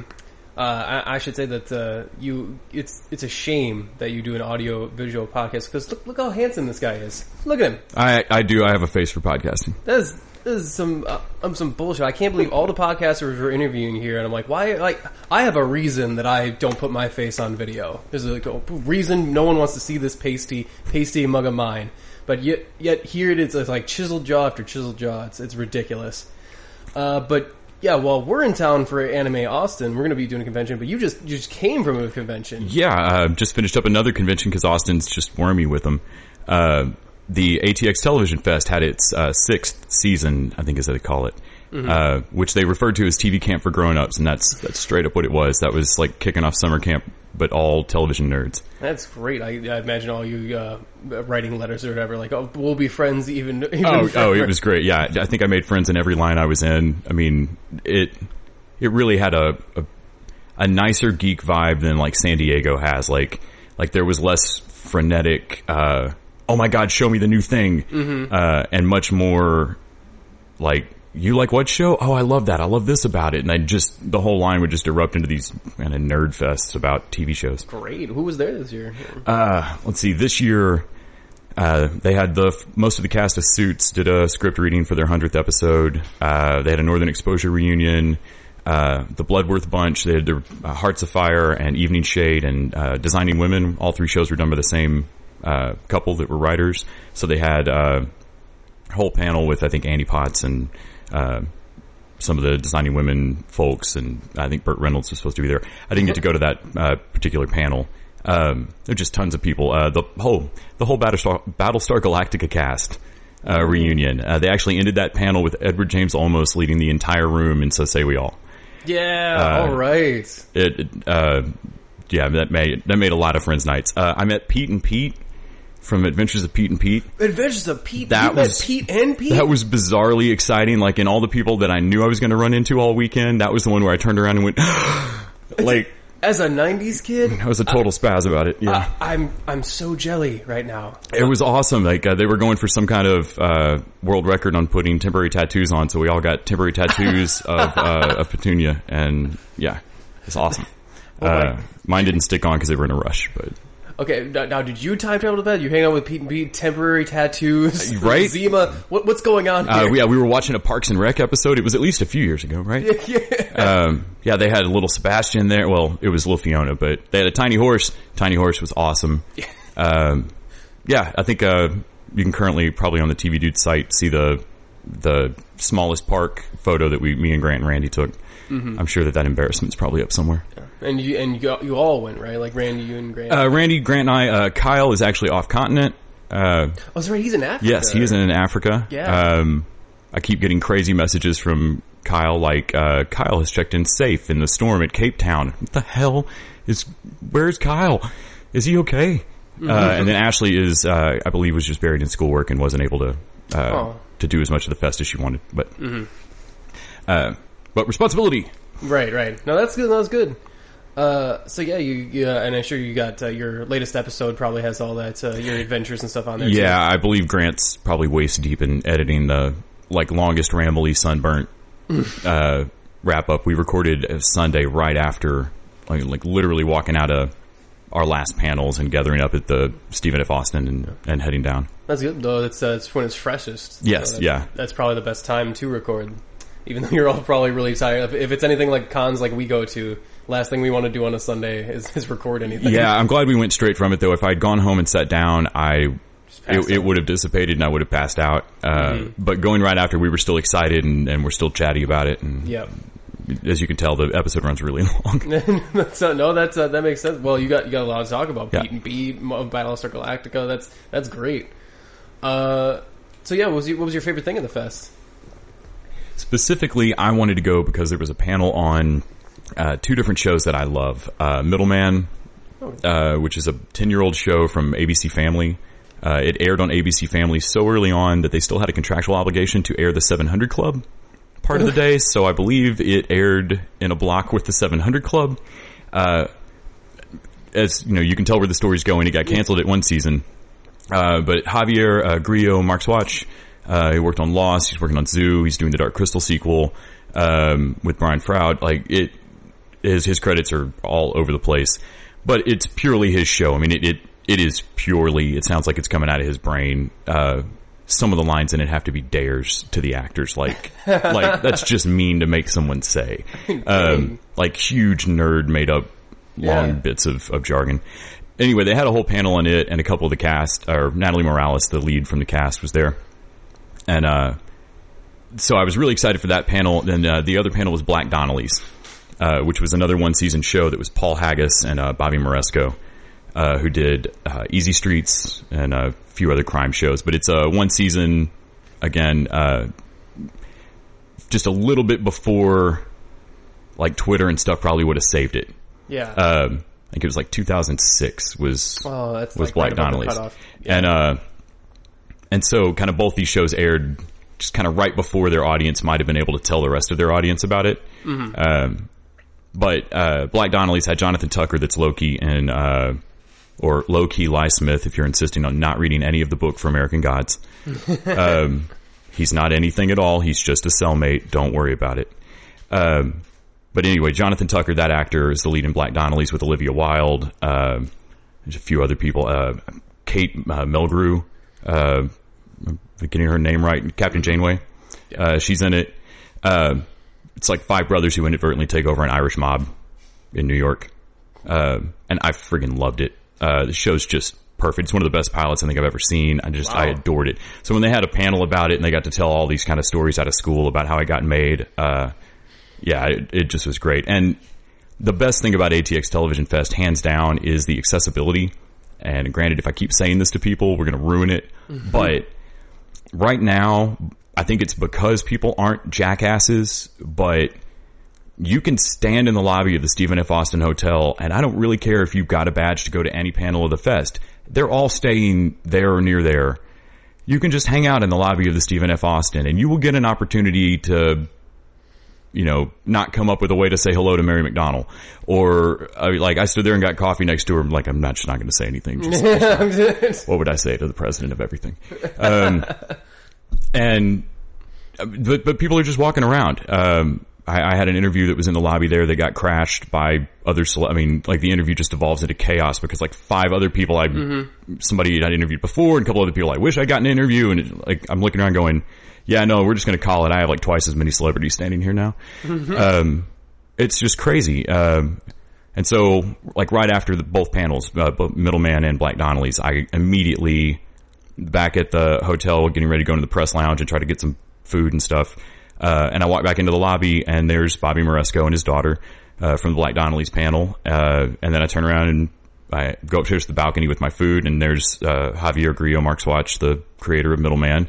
So I stood out there, and you get to talk to both of them for 10 or 15 minutes, and that's not like any convention I've ever been to. There's always some sort of some sort of designated room for guests and panelists and stuff like that. It's you almost never get to mingle like this. That. Was my first year doing it, and I was struck by just how nice it was. How pleasant the atmosphere was and how accessible everybody was. And from what Grant and Randy have told me from doing it all 6 years, it used to be almost no designated areas at all. Like the first couple of years, apparently it was just as a free for all. Like no one knows about this festival, so we're like everyone drinking at the same bar every night kind of thing. Which I haven't. That sounds like comic conventions from 10 or 15 years ago. Mm-hmm. You know, where if you landed in the right hotel, you'd look over and watch Lou Ferrigno get hammered. Yeah. Man, I would love to watch the Hulk get sloshed. That would be great. I mean, I feel like it would end in some sort of form of violence. He was in slacks and an Under Armour shirt playing pool alone. We just didn't go over there. He drank a lot of wine. It scared the shit out of this family. He was hanging out with the Mountain from Game of Thrones and just like all these other big sons of bitches. Just like, okay, that's the Giants table. That was like a Dallas Wizard World, like one of the first years Wizard took it over. Jason Mewes was one of the other guests, and Mewes completely cock-blocked this kid at the bar. Oh. Like, this kid was, how he was chatting this girl up that he had no shot at, but just, you know, I mean, we were all standing back like, bravo, sir. Like, you're giving it he really was. all. Dustin was giving it the college try, and Muse literally did the lean. I can't really demonstrate it on a podcast, but the lean in directly between. Everyone knows exactly what you're talking about. So that like surprise, instead of me talking, now it's just this dude that is that distance ahead. I just bumped the mic. Yeah, so Muse just literally pulled that, and we all sat back like, wow. Damn. Like, that's chutzpah. Like, and came in the next night, because we were drinking at the same bar. Muse came in the next night and bought that kid a drink.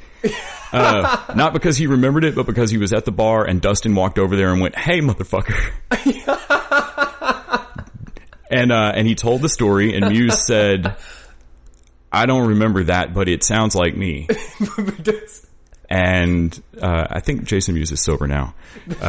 So good on him. But yeah, that particular night was nothing catastrophic. It was just one of those like, damn, man, that's cold. Yeah, I would love to see someone get like cock blocked like that. Like, and then you know what? I would love to get cock blocked like that. That would be great. I would tell that story forever. We all told him later. We're like, "There's absolutely no way you were closing that deal. Like, you were not leaving this hotel with her in any fashion." So honestly, that's the best. Yeah, that was the best. Hands down, that this story could have gone for him. For any of us, I mean.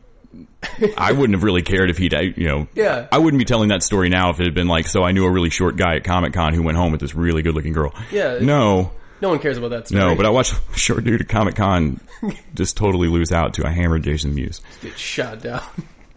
Oh, man, crash and burn. Well, yeah, that sounds like a great time. Maybe next year, like, because it's if they have Anime Awesome at the same time, because this was just the last weekend, maybe because we took the full week off, but maybe we should have came up the weekend earlier and caught it. Yeah, it started on Thursday. It was kind of a long fest, like 4 full days of stuff. Is it expensive? Is it the badges and stuff? I believe the badges are 200 or so. 200, okay. Yeah, and it's 4 days of panels. What your badge gets you, the way that they did it this year, your badge gets you selection of 8 fast passes, what they call them, and of those 8, you'll get 4. Oh, okay. There is some kind of trading mechanism if you know you're not going to make one. Sometimes times move on celebrities don't make it in for their panel. So if they conflict, there's like an ad drop. But I didn't participate in that. I'm not real sure how it works. But you get your 4, and those are like the ones you have legit tickets to. I think they still go over capacity, like a screener movie, like I've seen a press screening like a month before or something. Right. So you do want to get there like a little bit early, but if you have a fast pass, you don't have to sweat it. Like you have a ticket, you don't have to sweat it as much. But after the fast pass people go in, it's everybody with a badge in a line. Your badge does get you into everything. There's no South by.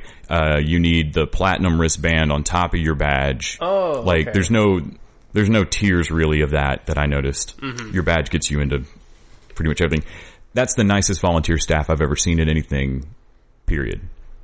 I don't think I ever saw anybody in a red shirt that I didn't go, hey, I don't understand what I'm supposed to do here. That wasn't crazy helpful. I enjoyed that.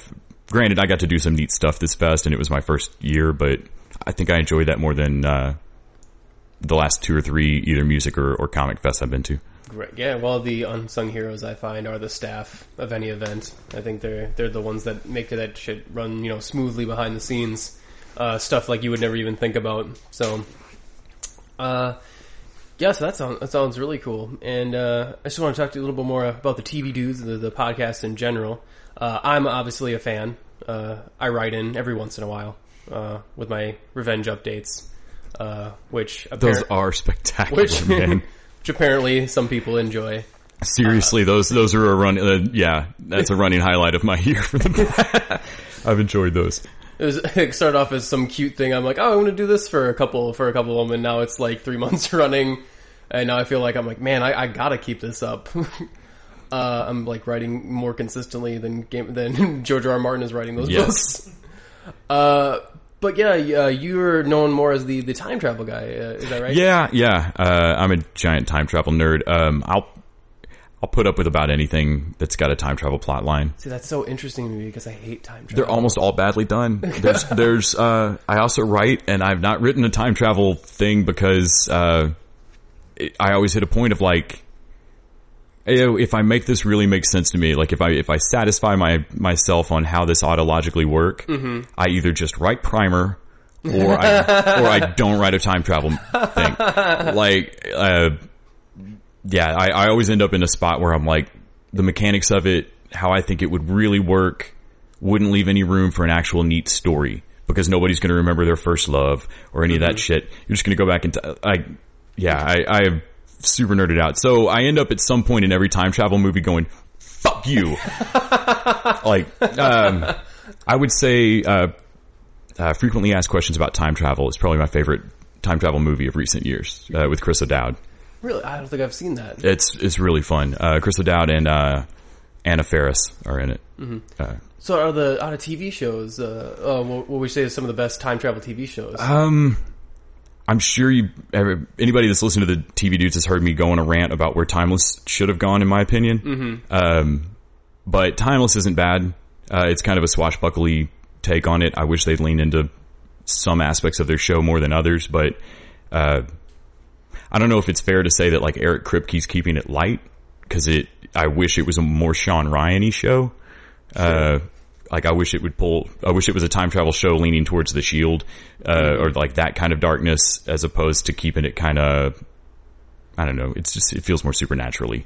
No, I see what you're saying. And I don't really know if that's fair to put on. There's more people involved with making a show than those two dudes, but right. But Timeless has been good. I'm glad it got saved. I don't know quite for how long, but it got picked back up a little bit. Yeah, well, obviously it didn't like that it got canceled. So they went back in time, right, rewrote the timeline, fixed it. Yeah, and fixed it.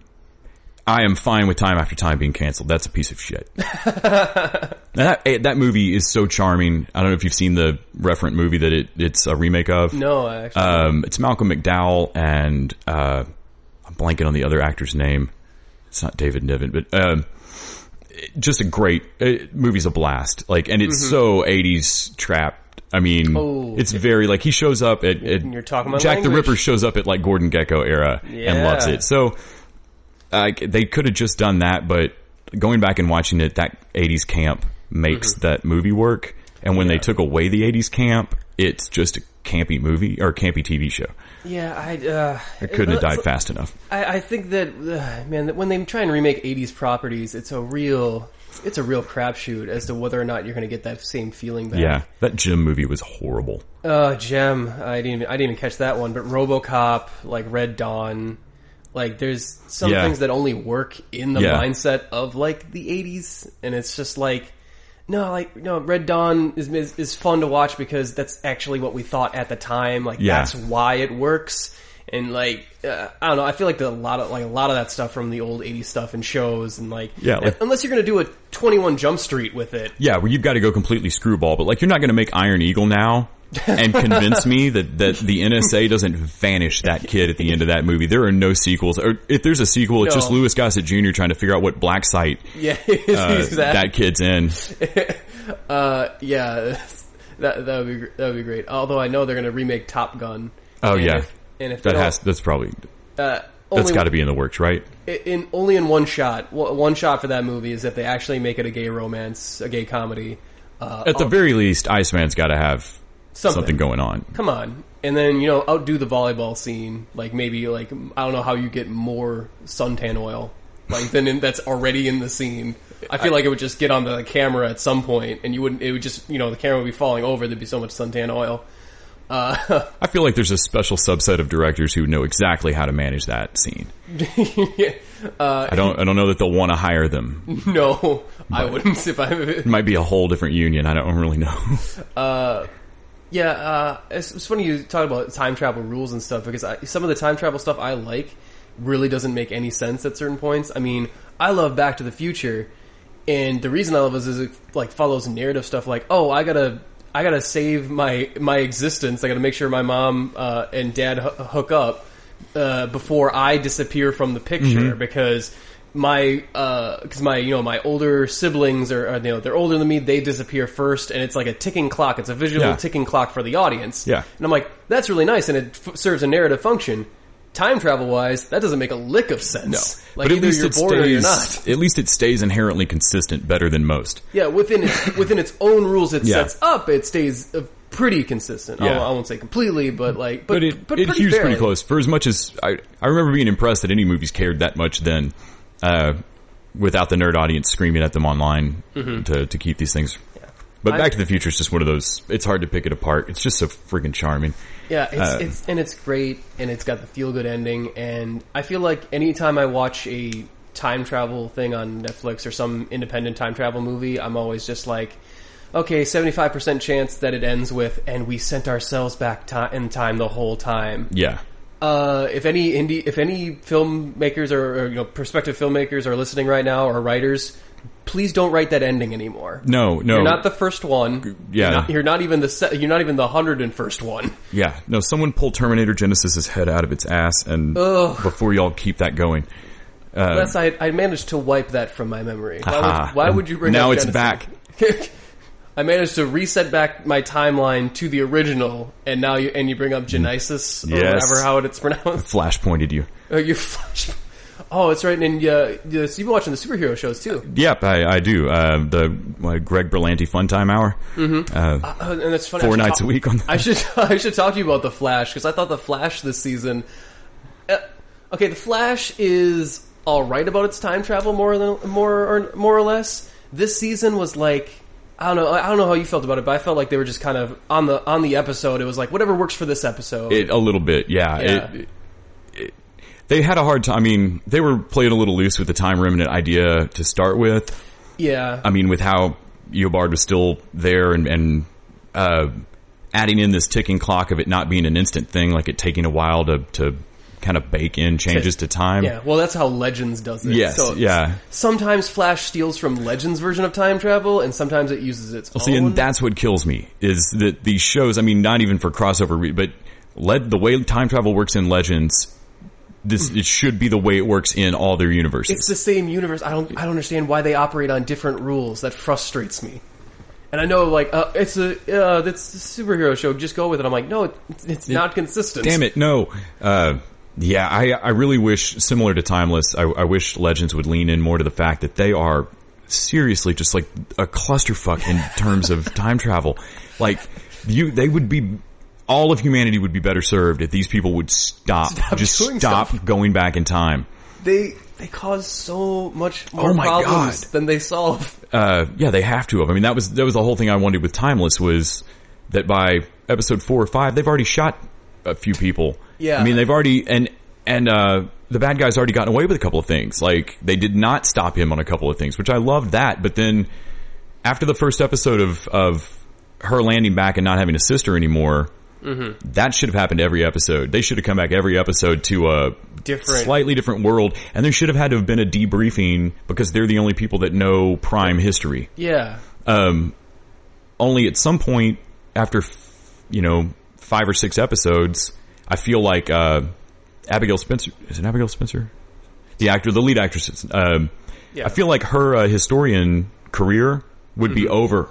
Yeah, she wouldn't have a reference point. So, like, anymore. if once this contract job is done with you, they've also invalidated your PhD. Oh, that would be really good. Like, and then and she would have to turn around and, like, I'm not leaving this building. No, I don't care if you don't want to hire me anymore. You've absolutely fucked my career and banished my sister. She'd have nowhere to go. Yeah, like, and nothing to do. Like, that would be really interesting to. And I really wanted that to be the motivation for, like, keeping the team together and stuff. And they just didn't lean into that. They kept it a little lighter and more time period of the week. But I so want Rittenhouse to be like an Alias level giant conspiracy. Sure. How'd you feel about Arrow this season? I had to step away from Arrow for like 5 or 6 episodes. I came back and watched the season finale because Randy said it was pretty good, and I will admit the season finale was really enjoyable. It's pretty good because Adrian was not in it until the very end, basically.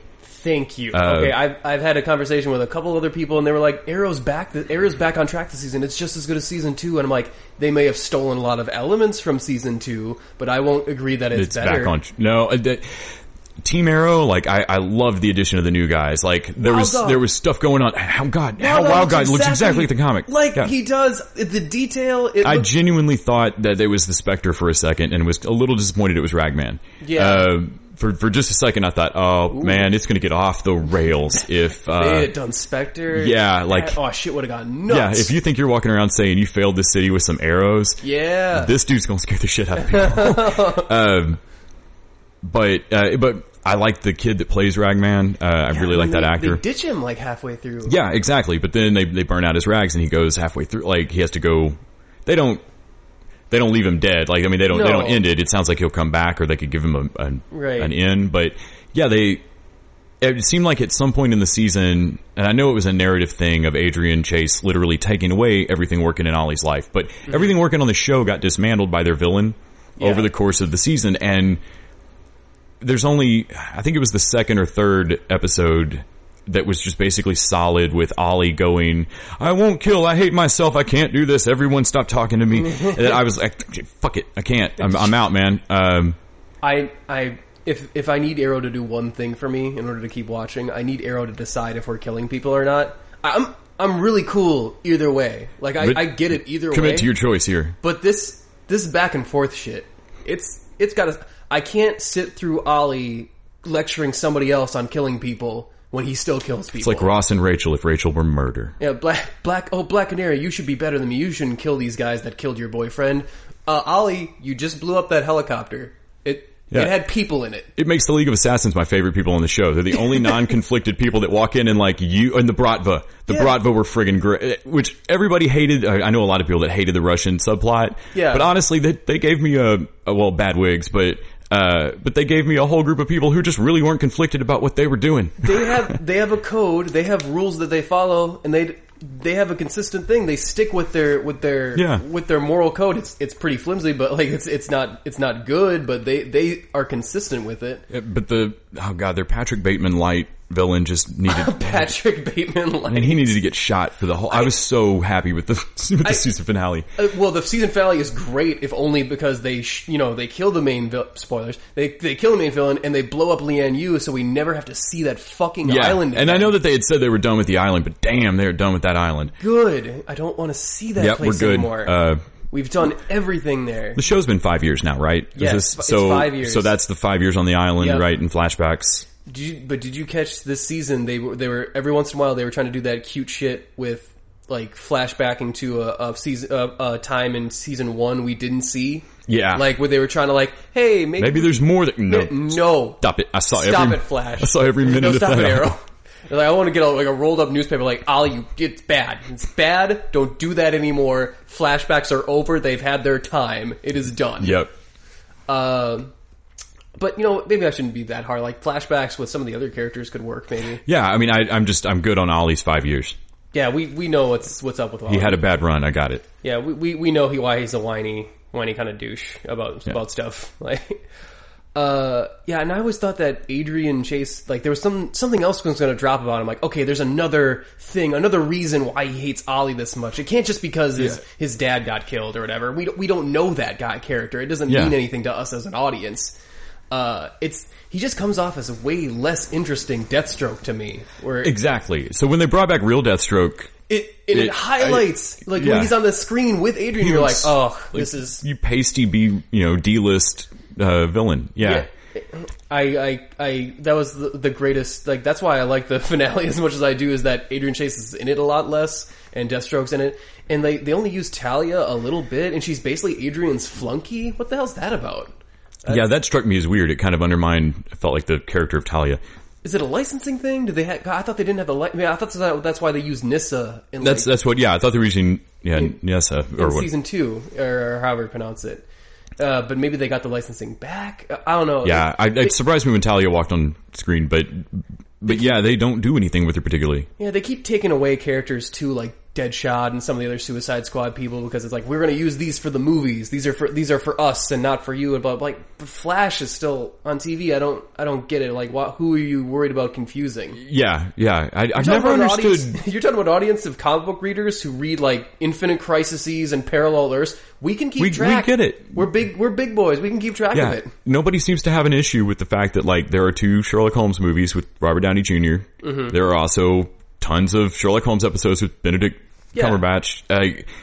We got it. Like, I don't understand who they think they're confusing here. Yeah. Is there any TV you're looking forward to coming back? Or, we got the summer coming up. Game of Thrones is obviously coming back. Yeah, I'm one of the last people that has not watched any Game of Thrones.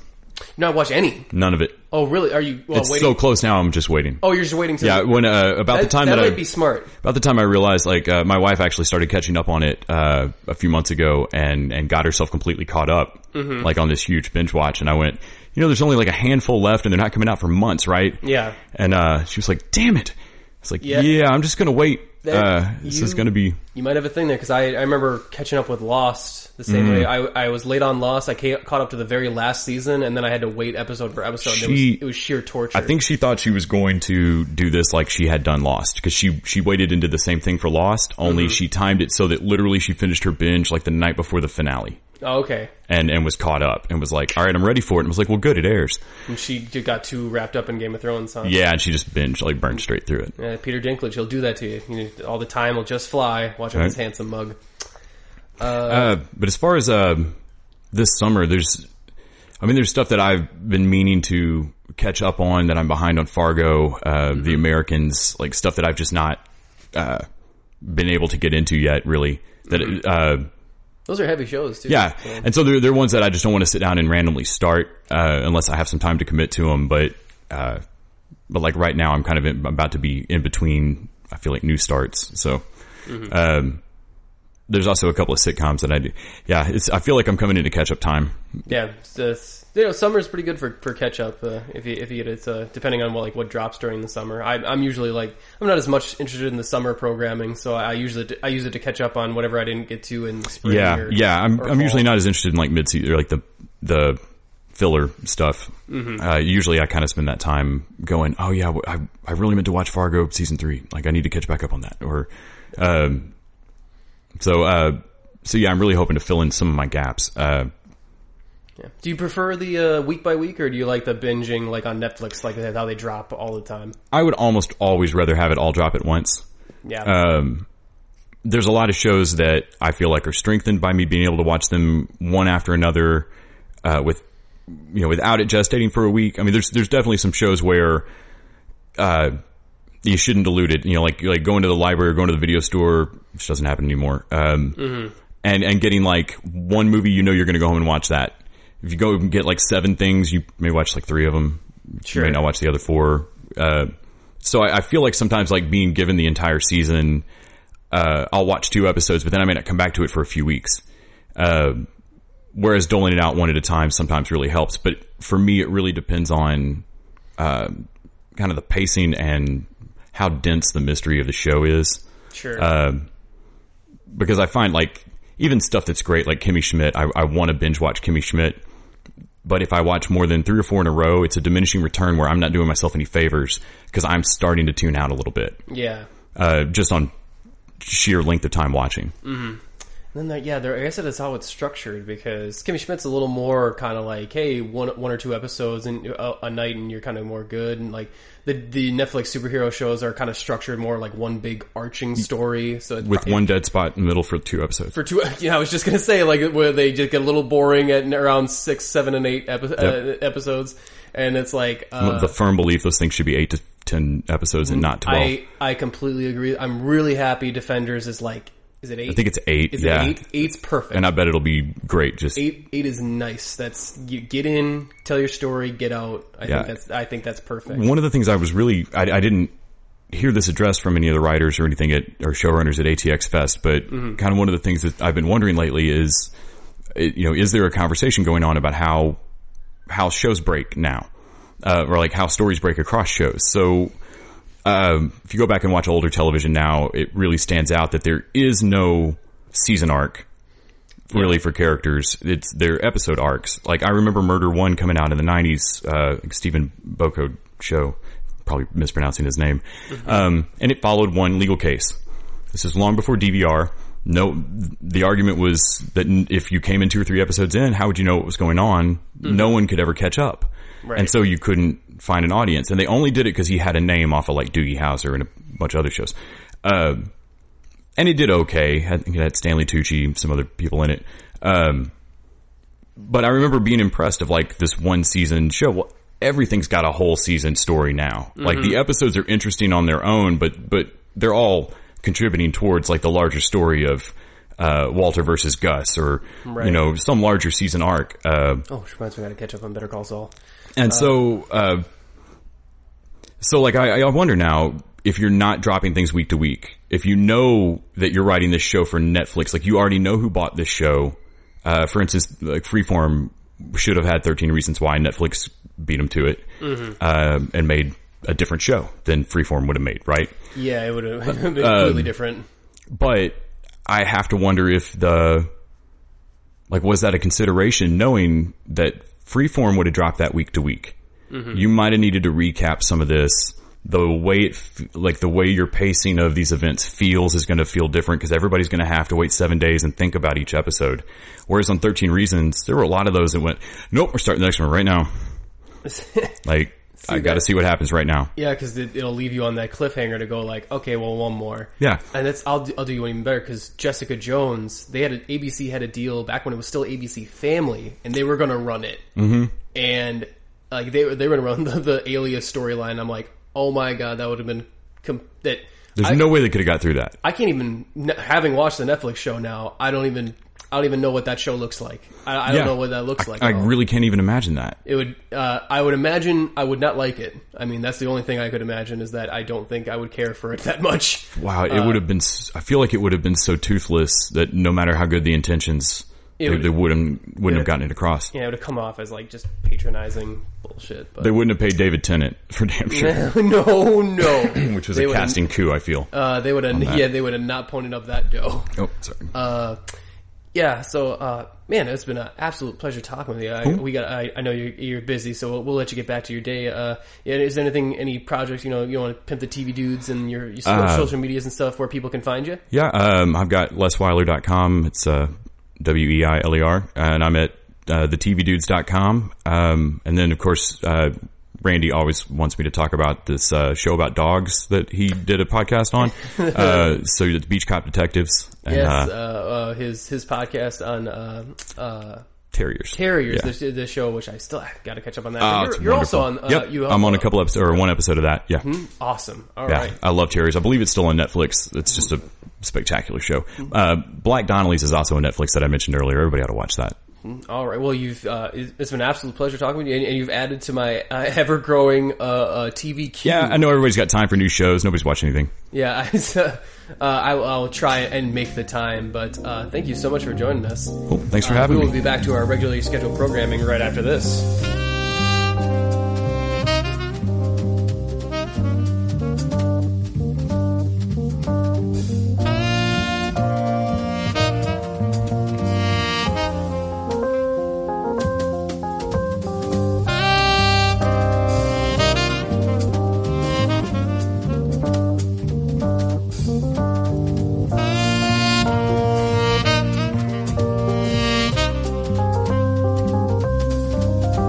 And welcome back to the UGO podcast. Hope you enjoyed that interview with Les. It was a great fun recording with him. What a nice guy. You didn't get a chance to talk with him much, did you? He was, after the interview, he probably had to leave. Yeah, so we had a little bit. So you didn't get a chance. I know we did get to ridicule you about not watching Parks and Recs. I did get to do that with him. So. Yeah, that's right. I'm like, I gotta get, I'm stuck in the second season. I'll probably finish it at some point.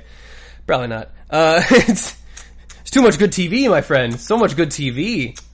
And so much bad TV that I'm forced to watch. I really shouldn't watch Arrow anymore. No. I should just free up my time for something else that I actually like watching. But with that, we're gonna wrap up this episode. If you are at Katsutakon right now, thanks for hanging with us. Hopefully you can meet us up with some of our panels. And if you're listening to us and you didn't hang with us, What's wrong with you? Yeah, you're a monster. Don't call our listeners monsters, Travis. What are you doing? What? No. That was really uncalled for, what you just did right there. But I'll tell you what, we're going to be coming back next week with our coverage of KatsudaCon as well. So definitely look us up for that, because we're going to have great interviews with some of the cosplayers, artists, hopefully some of the guests there as well. We might kidnap Steve Blum. Yeah, well, I mean, don't say that on the mic, just in case we end up doing it, and we have to, face court charges later. I don't want the audio evidence, but You're the editor, dude. Don't look at me. Yeah, quick edit that out. And then while I'm doing that, I'm going to look up how to make chloroform. Got it. All right. And anyway, yes, join us next week for our con antics. I always love cons. It's always a great episode, so you definitely don't want to miss it. And with that, I also want to mention we're going to be at GeekCon. That's going to be our next one. So we do have some time off. Oh, thank God, we have until the end of August, yes, right? we have it's like going to be August 25th to the 27th, I want to say. And that's going to be like the last one for the summer, right? And that's the last one for the summer, because summer's over. But then we're going to be doing like Dive Show in November. Right. I have some plans to do some other ones in between, if you're cool with doing something in Minnesota. You want to do something in Minneapolis? Maybe. It's a 4-hour drive. Are you good for that? Since I'm the one that's going to be driving, I guess. You will be driving, so it's up to you. But yeah, we might do some stuff for Anime Fusion, I think. Okay. So that might be kind of one we have not gone to before. But yeah, definitely keep updated with us on that, because we got some great stuff coming your way. And as always, you want to, message us about a con that we haven't even known of, because there's conventions that I've like, hey, I'm going to this convention. Like, what? I didn't even know that was even a thing. That's like 2 hours from here. I would totally go to that. You can always email us at unapologeticgeekgoat@gmail.com. You can message us on Facebook. Give us a like while you're there. You know what? You can tweet at us at UGO Podcast. Our Instagram's the same thing. If you want to catch some of our, Instagram posts, some of our great cosplay and art pictures and stuff that we get there at the cons. Also, if you want to help with the podcast, always helpful to subscribe to us on iTunes. Really helps us out. If you want to give us a rating, review on iTunes, those 5-star reviews really help us out. So that's why we read whatever goes in them on the air, word for word. That is my guarantee. And with that, I'm just going to, till next week, we're on Apology Geek Out, and we're out. Ooh, piece of candy. Piece of candy?